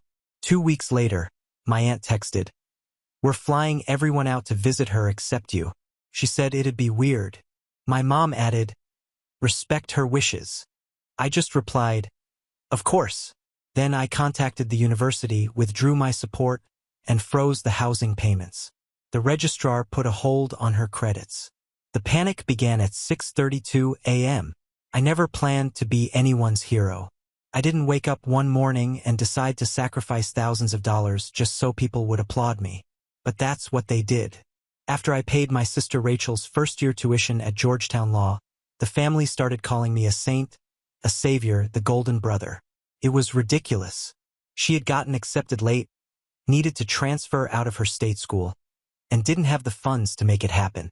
Our mom couldn't cover it all on her own, not with the way things were going. Dad had been out of the picture for a while. My savings, meant for a down payment, maybe a business one day, ended up going straight to Rachel's education. Tuition, housing, books, deposits, everything. No one asked me to. I volunteered. And at the time, I meant it. My mom cried when I told her. Not the performative kind, but the real, shaking kind. She said I was doing what she never had the chance to do. Give someone else the shot. And she was proud of me more than I'd seen in years. Then the texts came pouring in. Aunts, uncles, cousins. My phone lit up with "You're amazing, Mike," and "You're such a good big brother."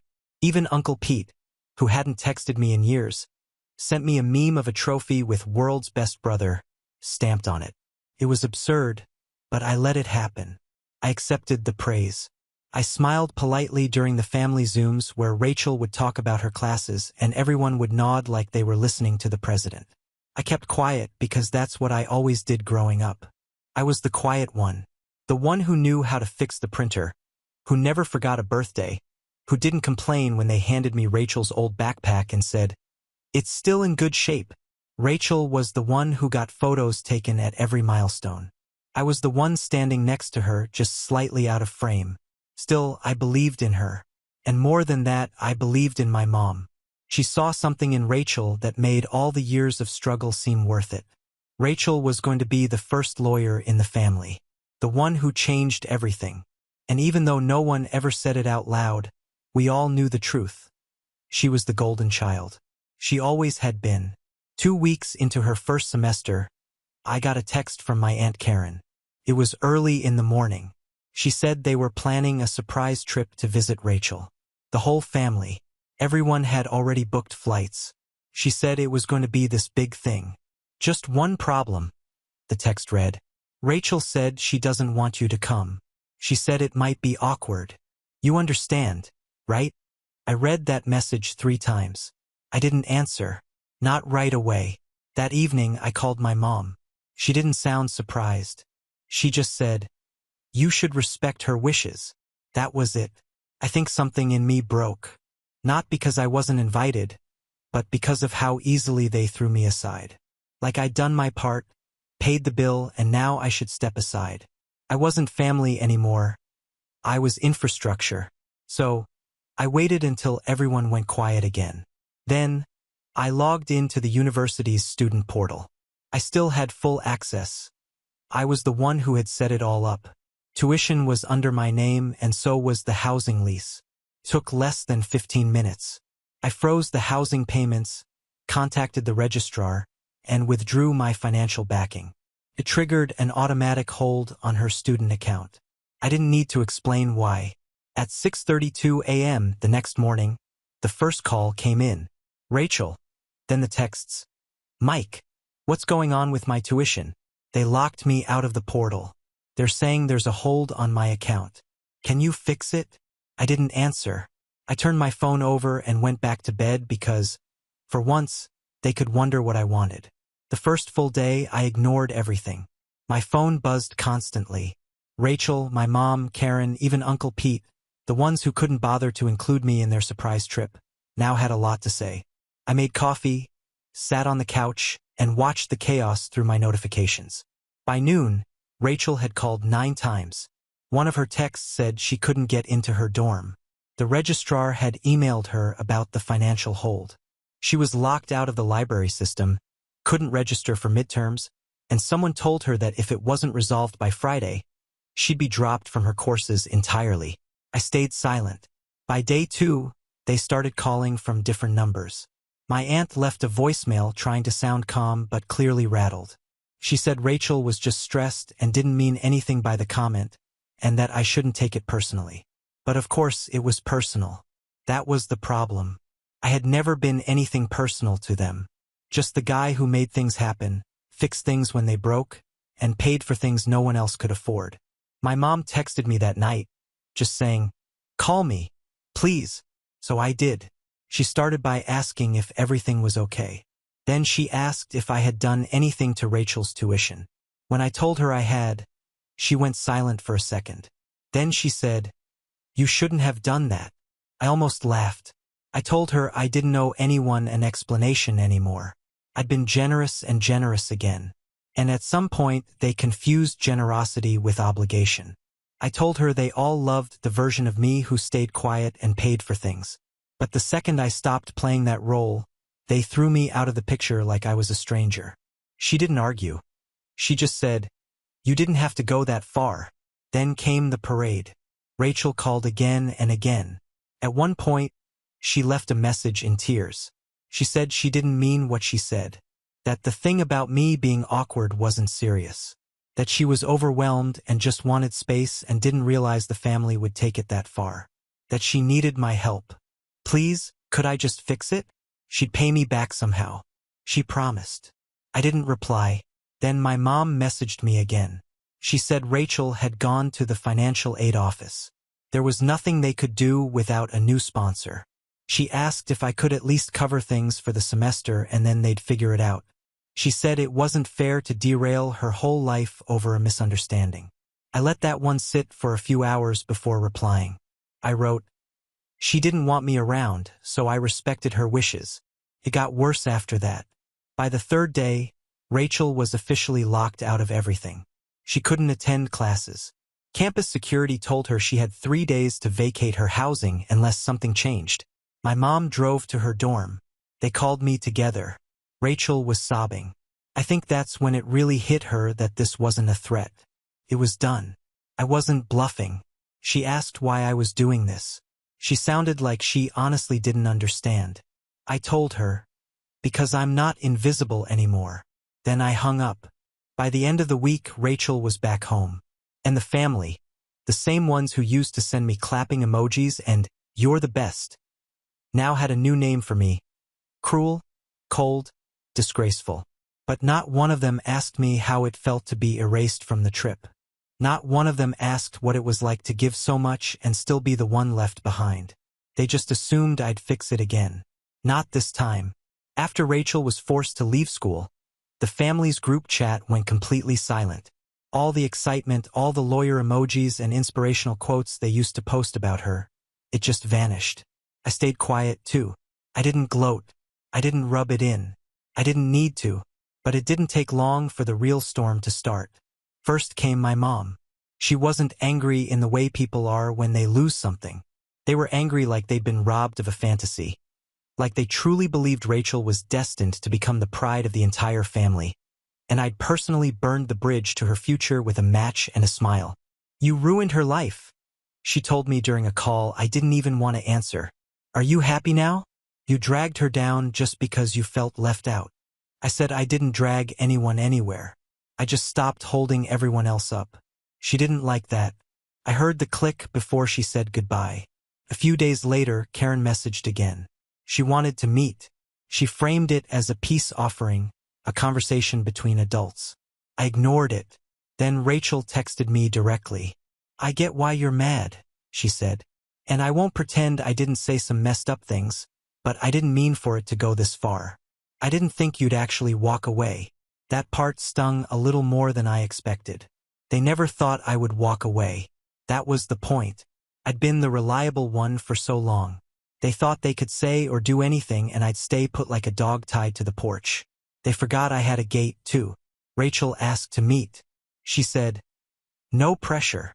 She just wanted to talk. I agreed. We met at an old diner on Route 9, halfway between her apartment and my place. She looked different. Not bad, just deflated. She didn't wear makeup. Her hair was pulled back and she had a used textbook in her bag, not even pretending to hide it. She didn't start with excuses.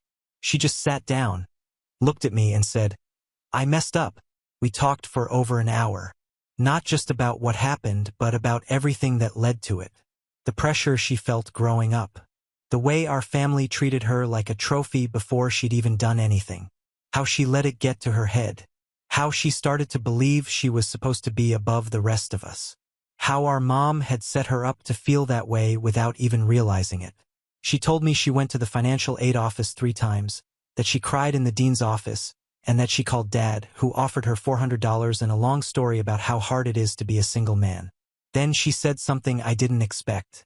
I'm not going to ask you for help again. Not because I'm angry, but because I need to learn how to do this myself. I applied to a paralegal job. If I get it, I'll work this year, save up, and reapply somewhere next fall. I watched her for a while, waiting to see if this was just another performance. It didn't feel like one. Then she dropped the real surprise.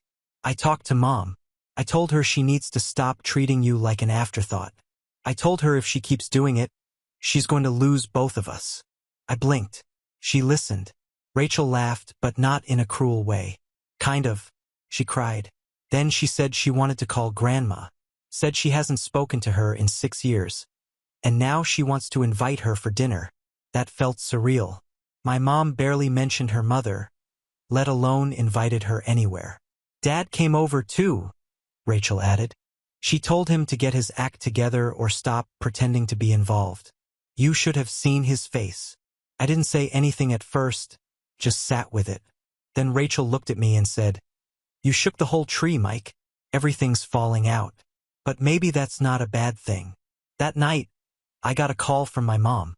I didn't answer, but she left a voicemail. It was short. I know you're still mad. I'm not asking you to forget everything. I'm just ready to listen if you want to talk. It wasn't an apology, but it was a start. It was Rachel's idea. She texted me a week later and said, We're having dinner at Mom's next Sunday. Just us. No cousins, no aunts, no extras. You should come. I didn't say yes right away. I wasn't sure I wanted to sit across the table from people who had either ignored me or treated me like a vending machine with a social security number. But something about the way she worded it, just us, made me pause. Sunday came. I almost didn't go. I stood in the hallway for a full 10 minutes with my coat on and keys in hand, convincing myself not to turn around. But eventually I got in the car. When I walked into the house, the first thing I noticed was how quiet it was. No TV blasting in the background. No phones going off.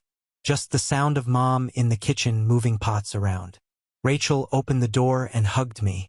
She didn't say anything, just hugged me, then stepped aside.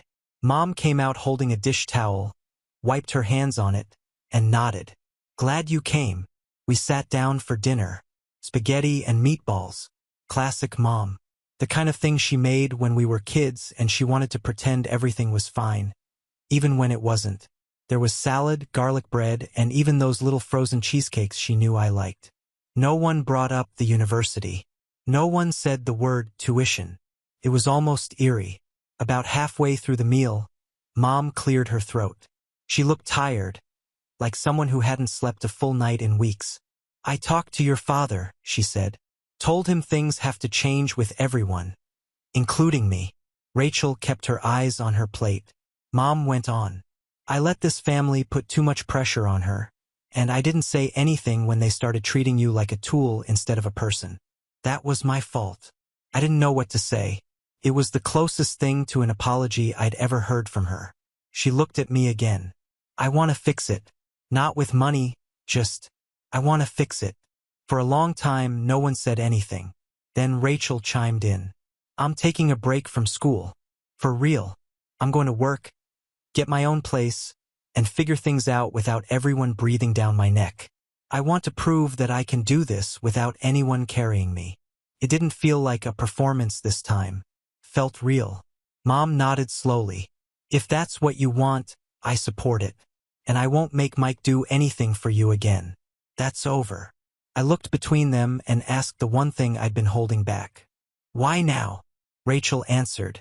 Because when you finally walked away, everything collapsed. And we realized we built the whole system on your back. Dinner ended quietly. No one cried. No big speeches. Just a quiet understanding that something had changed, that maybe it had to fall apart to be rebuilt properly. As I was leaving, Mom walked me to the door. She didn't hug me. She didn't get sentimental. She just said, "Don't be a stranger." And for the first time, it didn't feel like a line. By winter, the family had gone quiet in a way I'd never seen before. Not just silence, but the kind of quiet that settles after a house has been emptied of its furniture. No group texts, no chain calls about upcoming birthdays, no plans to crowd someone else's living room with casseroles and opinions. They'd run out of someone to orbit around. Rachel was out of the spotlight, and I had stepped off the stage entirely. Without us, they didn't know what to do. Meanwhile, real life kept moving. Rachel sent me a photo one afternoon of her new apartment. 2 windows, chipped paint, a futon on the floor. No bed frame yet. She captioned it, "It's mine and I pay rent on time." She'd gotten the paralegal job. Real office, real hours, real stress. She said it wasn't glamorous, but the lawyers actually listened to her. One of them even let her write the first draft of a motion. She said she got goosebumps seeing her name in the header, even if it was just in the internal notes. For the first time, she didn't sound like someone trying to impress anyone. She sounded grounded, honest, tired in a good way. I offered to help her with furniture, just a little, but she refused. She said if she did this with help, it wouldn't count. I respected that. Mom surprised me next. She called just to say she was cleaning out the garage. "Throwing out stuff from when I still thought your father might come back." That's what she said. Not bitter, not dramatic, just factual, like she'd finally decided to stop carrying weight that wasn't hers. A week later, she sent me a picture of the backyard. Grass trimmed, garden beds cleared out. She'd bought tulip bulbs. Said she was planning for spring. That hit harder than it should have. The woman who used to tell us we couldn't afford to dream was planting things that wouldn't bloom for months. That's a kind of hope I'd never seen in her. Even Dad reappeared in his own pathetic way. He sent Mom a few $100 and a stiff apology by email. She told me about it, but only in passing. "He doesn't get a conversation," she said. "Just a receipt." The family, they turned on each other like rats in a barrel. Karen started saying Rachel was always a bit dramatic and that she relied too much on outside help. Uncle Pete said, "Well, maybe we shouldn't have put all that pressure on one kid." Even people who used to practically chant Rachel's name at reunions were suddenly pretending they'd had concerns all along. Nobody reached out to me. Not really. Maybe they were embarrassed. Or maybe they realized I'd finally drawn a line. Rachel stayed out of the mess. She never responded in the group chat. Never called anyone out. Just quietly moved forward. She texted me sometimes. Updates about her job, a funny courtroom story, a link to a secondhand desk she found on Facebook Marketplace. She didn't ask for anything. That alone told me how much had changed. One night, she sent me this. "I wish we had figured this out sooner. I could have saved you a lot of time and money." I stared at it for a while before replying, "You're figuring it out now. That's enough." Then came the part that surprised me. "I want to help you now. I know you won't ask, but if you ever start something, anything, business, school, a project, I'm in. Even if I'm broke, I'll find a way." I believed her. It wasn't just Rachel who changed. It was Mom, too. She called me one Saturday morning and asked if I wanted to visit the nursery with her. Not for a chore, not for a favor, just to pick out flowers. We didn't talk about the past. We didn't talk about Dad. We just walked through aisles of plants and she asked what I thought would look good near the fence. That was the day I realized something I hadn't even dared to hope for. I had a family again. Not the one I used to chase. Not the one that only existed when I was paying for everyone else's dreams. A real one. Smaller, quieter, but real. By April, the house didn't feel like the same place I grew up in. I went over one Saturday afternoon to help Mom haul some old furniture to the curb, and I almost didn't recognize it. She had painted the living room. There were fresh herbs growing in little ceramic pots on the kitchen windowsill, and a pile of library books on the counter. Not one of them was about parenting or saving money, just novels and a beginner's guide to landscape design. I asked her about the books and she shrugged. Figured it's time I learned something for me. That's when I knew she was serious. She wasn't trying to build back what we lost. She was building something different. Rachel, on the other hand, had entered what she called her quiet grind era. She worked 5 days a week at the law firm, and weekends were spent studying for the LSAT. Not Georgetown this time. Her new plan was smaller, practical. She'd found a program just an hour away, affordable, flexible. She didn't care about prestige anymore. She just wanted to practice law and earn it on her own.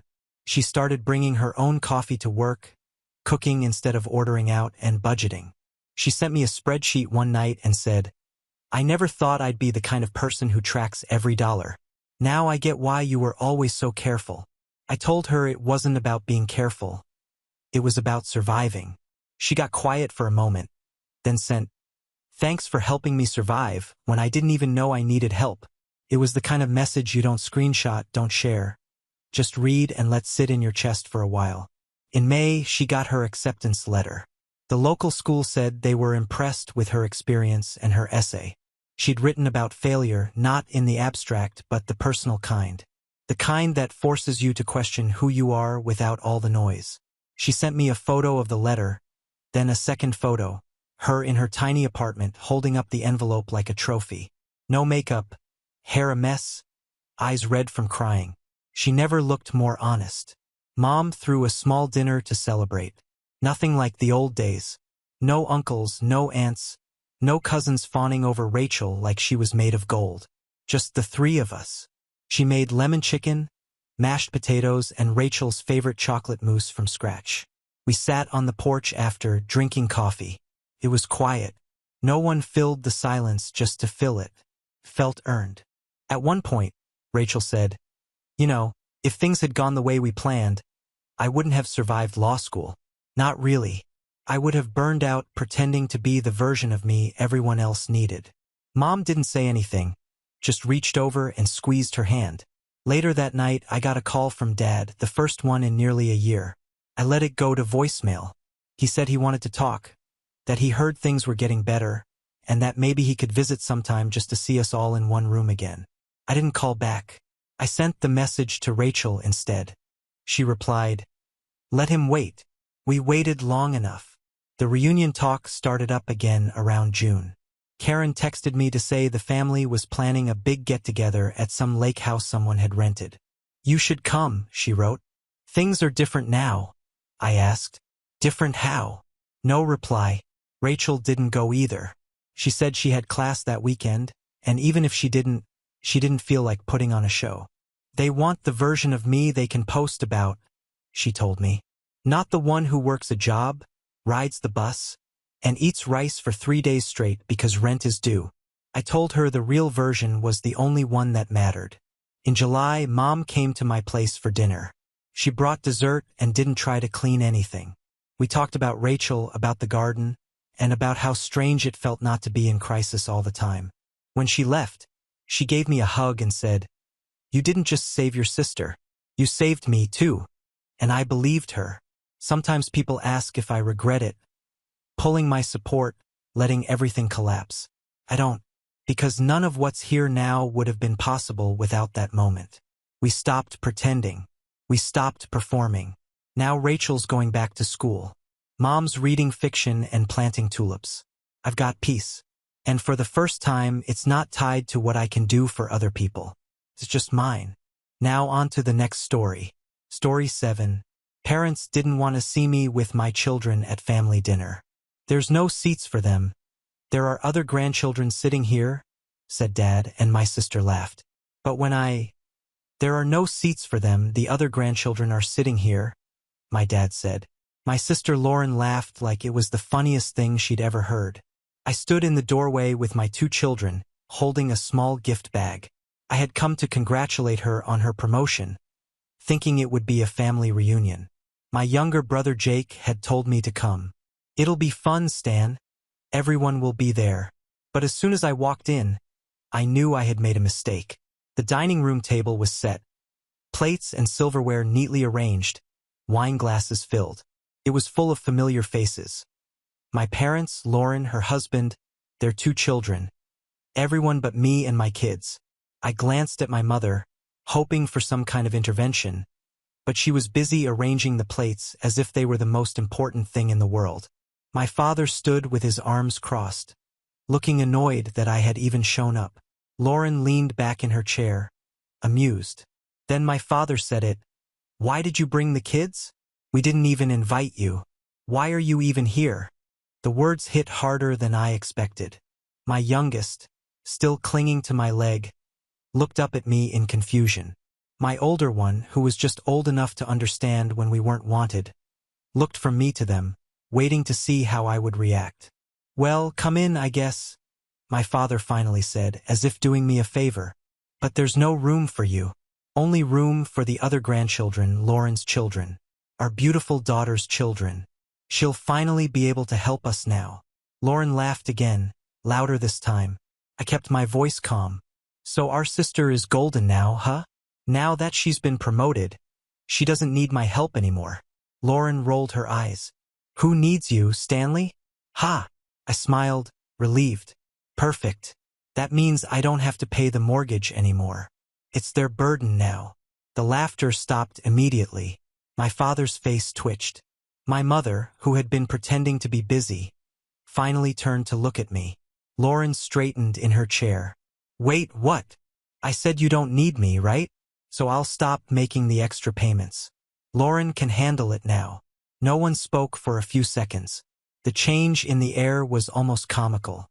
A moment ago I was the unnecessary outsider, but now suddenly I mattered. Lauren let out a nervous laugh. Come on, Stan. Don't be dramatic.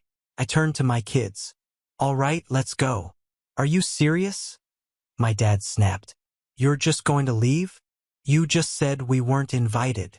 Lauren looked at our mom, then back at me. You wouldn't actually stop paying, would you? I smiled. Watch me. I took my kids by the hand and headed for the door. That's when I caught Jake in the back of the room, standing against the wall. He hadn't said a word the whole time. His hands were in his pockets, his eyes fixed on the floor. Unlike the others, he looked embarrassed. I opened the door and stepped out, closing it behind me. In the car, my youngest spoke up. Why don't Grandma and Grandpa like us? I exhaled, keeping my voice light. It's just that your grandparents are a little inadequate, and your aunt too. But don't worry, we'll fix that. I laughed and we drove home. When I told my wife, she was stunned. She was 8 months pregnant and didn't want to leave the house. But when I told her, she just stared at me. You did this in front of the kids? Yes, they really did. She shook her head, speechless. A week later, everything changed. A week went by. I didn't think about her much. Life actually felt easier. No mortgage payments hanging over my head. No late-night calls from my parents needing money. Just me, my kids, and my pregnant wife getting ready for the baby. Then, out of nowhere, Jake showed up at my house. I opened the door to find him standing there looking exhausted. Hey, he said. Can I come in? Jake never just stopped by. Something was up. I let him in, and he sat down at the kitchen table and rubbed his face. Lauren lost her job, he finally said. I blinked. Already? Yeah, got fired. She's totally screwed. I sat back, processing. Let me guess. She spent her entire paycheck before she even got it? Yep. He let out a dry laugh. Bought a bunch of expensive crap. Thought she had it made. Then boom. Gone. I grinned. Karma moves fast, huh? Jake hesitated. It's worse than that. I raised an eyebrow. She didn't just get fired, he said. Someone set her up. That guy at work she thought was her boyfriend. He stole a bunch of money from the company and somehow pinned it on her. She didn't see it coming. She's not just fired, Stan. She might get sued. I whistled. Damn. Yeah. He shook his head. Mom and Dad are going crazy. They were counting on her to help with the bills. Now they're panicking. I leaned forward. So what? They want me to fix it. Jake didn't answer right away, which told me everything I needed to know. I laughed. Unbelievable. They literally kicked me and my kids out a week ago, told me we didn't belong. And now, suddenly, they remember I exist. Jake sighed. Look, I'm not saying you owe them anything. I just thought you should know things are falling apart over there. Fine, I said without hesitation. Jake stared at me. You don't mean that. Oh, I do, I said. They made their choice. Lauren laughed in my face. Dad practically pushed us out the door. They were going to treat me like nothing. Now they can deal with what that actually feels like. Jake ran a hand through his hair. I get it, man, I do. But just don't do anything you'll regret later. I leaned back in my chair and thought about it. Not because I wanted to help, but because for the first time they needed me more than I needed them. And I liked that. Jake left a little later, and I went back to my normal night feeling strangely at peace. Then, around midnight, my phone rang. It was my mother. I let the phone ring. Then it rang again and again. I ignored it, watching the screen light up in the darkness of our bedroom. My mother's name flashed over and over. My wife, half asleep, muttered, "Who keeps calling?" "My mother," I said. She frowned. "At midnight?" "Yep." I silenced the phone and rolled over.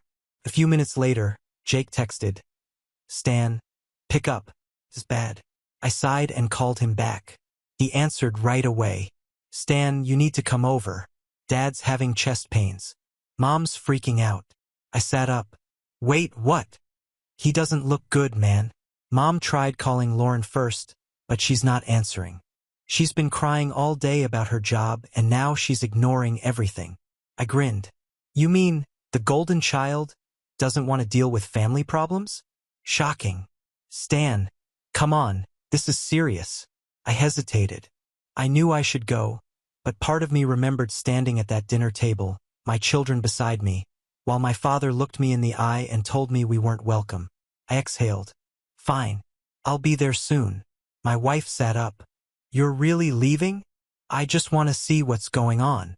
She studied my face but didn't argue. "Be careful." I pulled into the driveway and immediately noticed something strange. The house felt different. For years, it had been the place where I always ended up fixing their problems, paying their bills, covering up their mistakes. It had been the place where I was needed but never respected. But now I was just a visitor. I entered without knocking. My father was slumped in his chair, his face pale and sweaty. He was breathing heavily, clutching his chest. My mother stood beside him, trembling. The air was thick with panic. She rushed toward me. "Stanley! Oh, thank God you came. Your father, he's in pain. He can't breathe properly." I stared at her. "Did you call 911? She blinked as if the thought hadn't occurred to her. I pulled out my phone. "Jesus, Mom." I called an ambulance as my mother paced frantically. Then something hit me. "Why did you call me before you called for help?" She looked confused. I didn't know what to do. "Liar," I muttered. "You called because you wanted me to fix it, like always." She didn't deny it. The paramedics were there within minutes. They examined my father and hooked him up to a monitor. One of them turned to me. "It's not a heart attack, but his blood pressure is dangerously high. It's stress-related." I almost laughed. "I bet I know what's causing the stress." They loaded him into the ambulance. My mother was still clinging to my arm. "Stanley, please." I looked down at her. "Please what?" Tears welled in her eyes. "We need help." I let the words sink in. A week ago, I was nothing to her. Now I was their only option. I looked into her eyes and said, "No." Then I walked out. For the first time in years, I felt free. I had walked away, left them to deal with their own mess, and the world didn't end. No one died. No disaster occurred. I had spent my whole life thinking that if I didn't hold it all together, it would fall apart. Turns out it was falling apart anyway. The next morning, my wife watched me sip my coffee. "So, how bad was it?" I grinned. "No heart attack, just stress." She raised an eyebrow. And I told my mom no," I said, setting my cup down. Her eyes widened. "You actually said no?" "Yep." Walked right out. She leaned back in her chair, looking almost amused. "Wow, who are you?" "I have no idea," I said, laughing. Then, just as I was starting to enjoy my morning, there was a knock at the door. It was Jake, and he looked pissed. As soon as I opened the door, he pushed past me. "You really just left?" I sighed. "Yes, Jake. I left because I'm not their damn ATM anymore." Jake ran a hand through his hair. "Mom's a wreck. Dad's still in the hospital for observation." And Lauren, he let out a bitter laugh. Lauren still won't answer her damn phone. I shrugged. Not my problem. Jake hesitated, then sat down at the table. Look, I didn't want to bring this up, but I have to. Did you know they've already spent the $4,500 you gave them? I froze. What? Jake nodded. The money you sent to pay off their debt? Gone. Dad didn't even use it for the mortgage like he said. My jaw tightened. Then where the hell did it go? Jake hesitated. To Lauren. They gave her cash. A lot of it. And the rest? Stupid crap. Some new furniture she wanted. A weekend away. Just wasted. I stared at him, waiting for him to say he was joking. But he wasn't. I let out a slow breath, trying to stay calm. So, let me get this straight. I paid off almost $5,000 of their debt and, instead of being responsible, they gave money to Lauren. Jake looked down. Yeah. I laughed. But not because I thought it was funny. It was because I finally understood. They used me, I said. Not just for bills, not just to keep the lights on. They saw me as their rainy day fund. A bottomless wallet. The second I helped them, they threw it away on Lauren because she's the one they really care about. Jake didn't argue. He knew it was true. He rubbed his face. Look, I understand why you're mad. I'd be mad, too. But they're in deep now. The bank's breathing down their necks about the mortgage. Dad's in the hospital. Mom's barely holding it together. And Lauren. She's completely useless. I shook my head. No, I'm done. Jake sighed. Stan. No. I cut him off. They made their choice. They put everything into Lauren. They treated me like I was nothing, and now they need me. I scoffed. Let them see what nothing really feels like. Jake sat there, silent for a moment. Then he let out a dry laugh. You know, you're right. I raised an eyebrow. Wait, what? He leaned back. They're going to start leaning on me next. They'll run out of options, and I'll be the last one left. You should get out now, I said. Before they take you down with them. Jake looked at the table and thought. Then he stood up. All right, just thought you should know. He walked to the door but stopped before he opened it. Are you sure you won't regret this? I met his eyes. No. For the first time in my life, I know I won't. Jake nodded, then he left. I sat there realizing something important. This wasn't just a moment of anger. I was done for good. For the next few days, my phone was silent. No calls from my parents, no texts from Lauren. Even Jake went silent. I thought maybe they'd finally gotten the message. Then, on Saturday afternoon, my wife and I were in the nursery setting up the crib when I heard a car pull into the driveway. I looked out the window. It was my mother. I sighed. Unbelievable. My wife looked over my shoulder. She actually drove here? Looks like it. There was a loud knock on the door. My mother had never come to my house unannounced. She had always expected me to come to her. I opened the door but didn't invite her in. She looked exhausted. Her hair was a mess and her eyes were red, as if she'd been crying. Stanley, please, she said. We need to talk. I crossed my arms. About what? She swallowed hard. Your father is still in the hospital. The doctors are keeping him longer because his blood pressure won't stabilize. The stress is killing him. I remained silent. She took a deep breath. And we may lose the house. There it was. I leaned against the door frame. Not my problem. Stanley, she whispered. Please, we have nothing. We gave everything to Lauren because we thought she would take care of us. We trusted her. Her voice broke. But she hasn't come to see your father once. She doesn't return our calls. She ignores us completely. I shrugged. Wow, that must be hard. Her hands shook. I know we treated you badly. I know we made mistakes. But we have nowhere else to turn. The mortgage is past due. The bank is already sending out warnings. And your father's medical bills. She wiped her eyes. We can't afford them. I stared at her, completely unmoved. You know what's funny? I said. A few months ago, I paid off your debt, almost $5,000, and you didn't even use it on the house. You gave it to Lauren. You chose her over me, over your grandchildren. She looked down, ashamed. And now, I continued. Now she's gone and suddenly I'm important again? Tears streamed down her face. Stanley, please. We don't know what to do. I let her words hang in the air for a moment. Then I smiled. Figure it out. She gasped. You don't mean that.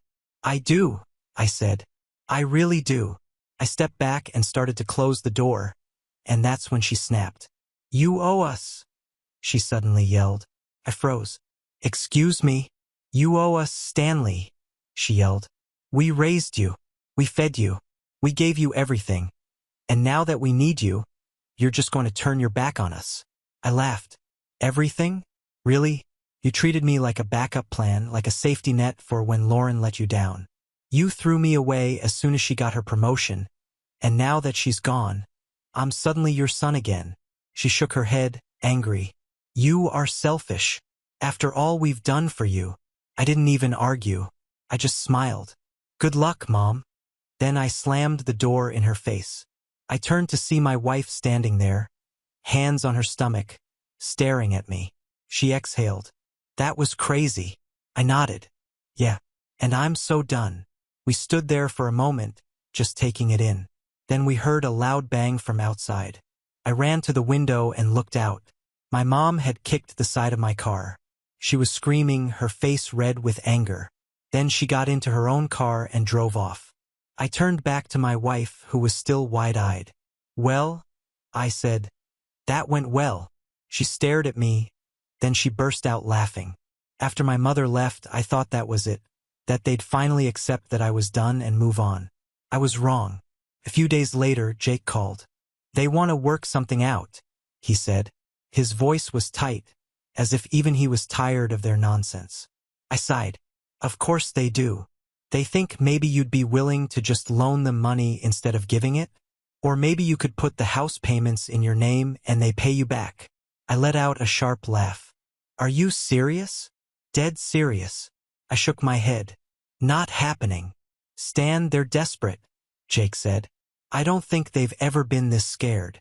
Not my problem, I said, my voice firm. I warned them. I gave them my help for years. They chose Lauren. They used me, and now they're paying the consequences. Jake hesitated. So, there's nothing they can say to change your mind? Nothing. He was silent for a second, then sighed. Good, because I'm with you. That surprised me. You are. Yes, he said. I've thought about it a lot, and you're right. They didn't care about us the way they cared about Lauren. We were just convenient. And I'm tired of being their backup plan, too. I smiled. Proud of you, man. Thanks, he said. But there's a problem. What? I told them. My stomach sank. Jake let out a breath. They kicked me out. I sat up. What do you mean, they kicked you out? I mean, I told them I agreed with you, that they had to deal with their own mess and Dad lost it. Said if I wasn't going to be part of this family, then I could get the hell out. I shook my head. Unbelievable. Yeah. Well, I called his bluff and left, Jake said. I packed a bag and left. I'm in a motel right now. I didn't even think about it. Come stay with me. He hesitated. Are you sure? You don't have much room with the baby coming. I don't care, I said. You're not staying in a damn motel. Pack your stuff and come over. There was a pause. Then Jake said, Thanks, Stan. Really. A few hours later, he showed up at my door with a duffel bag. He looked exhausted, as if the weight of our parents' selfishness had finally hit him. I patted him on the back. Welcome to freedom.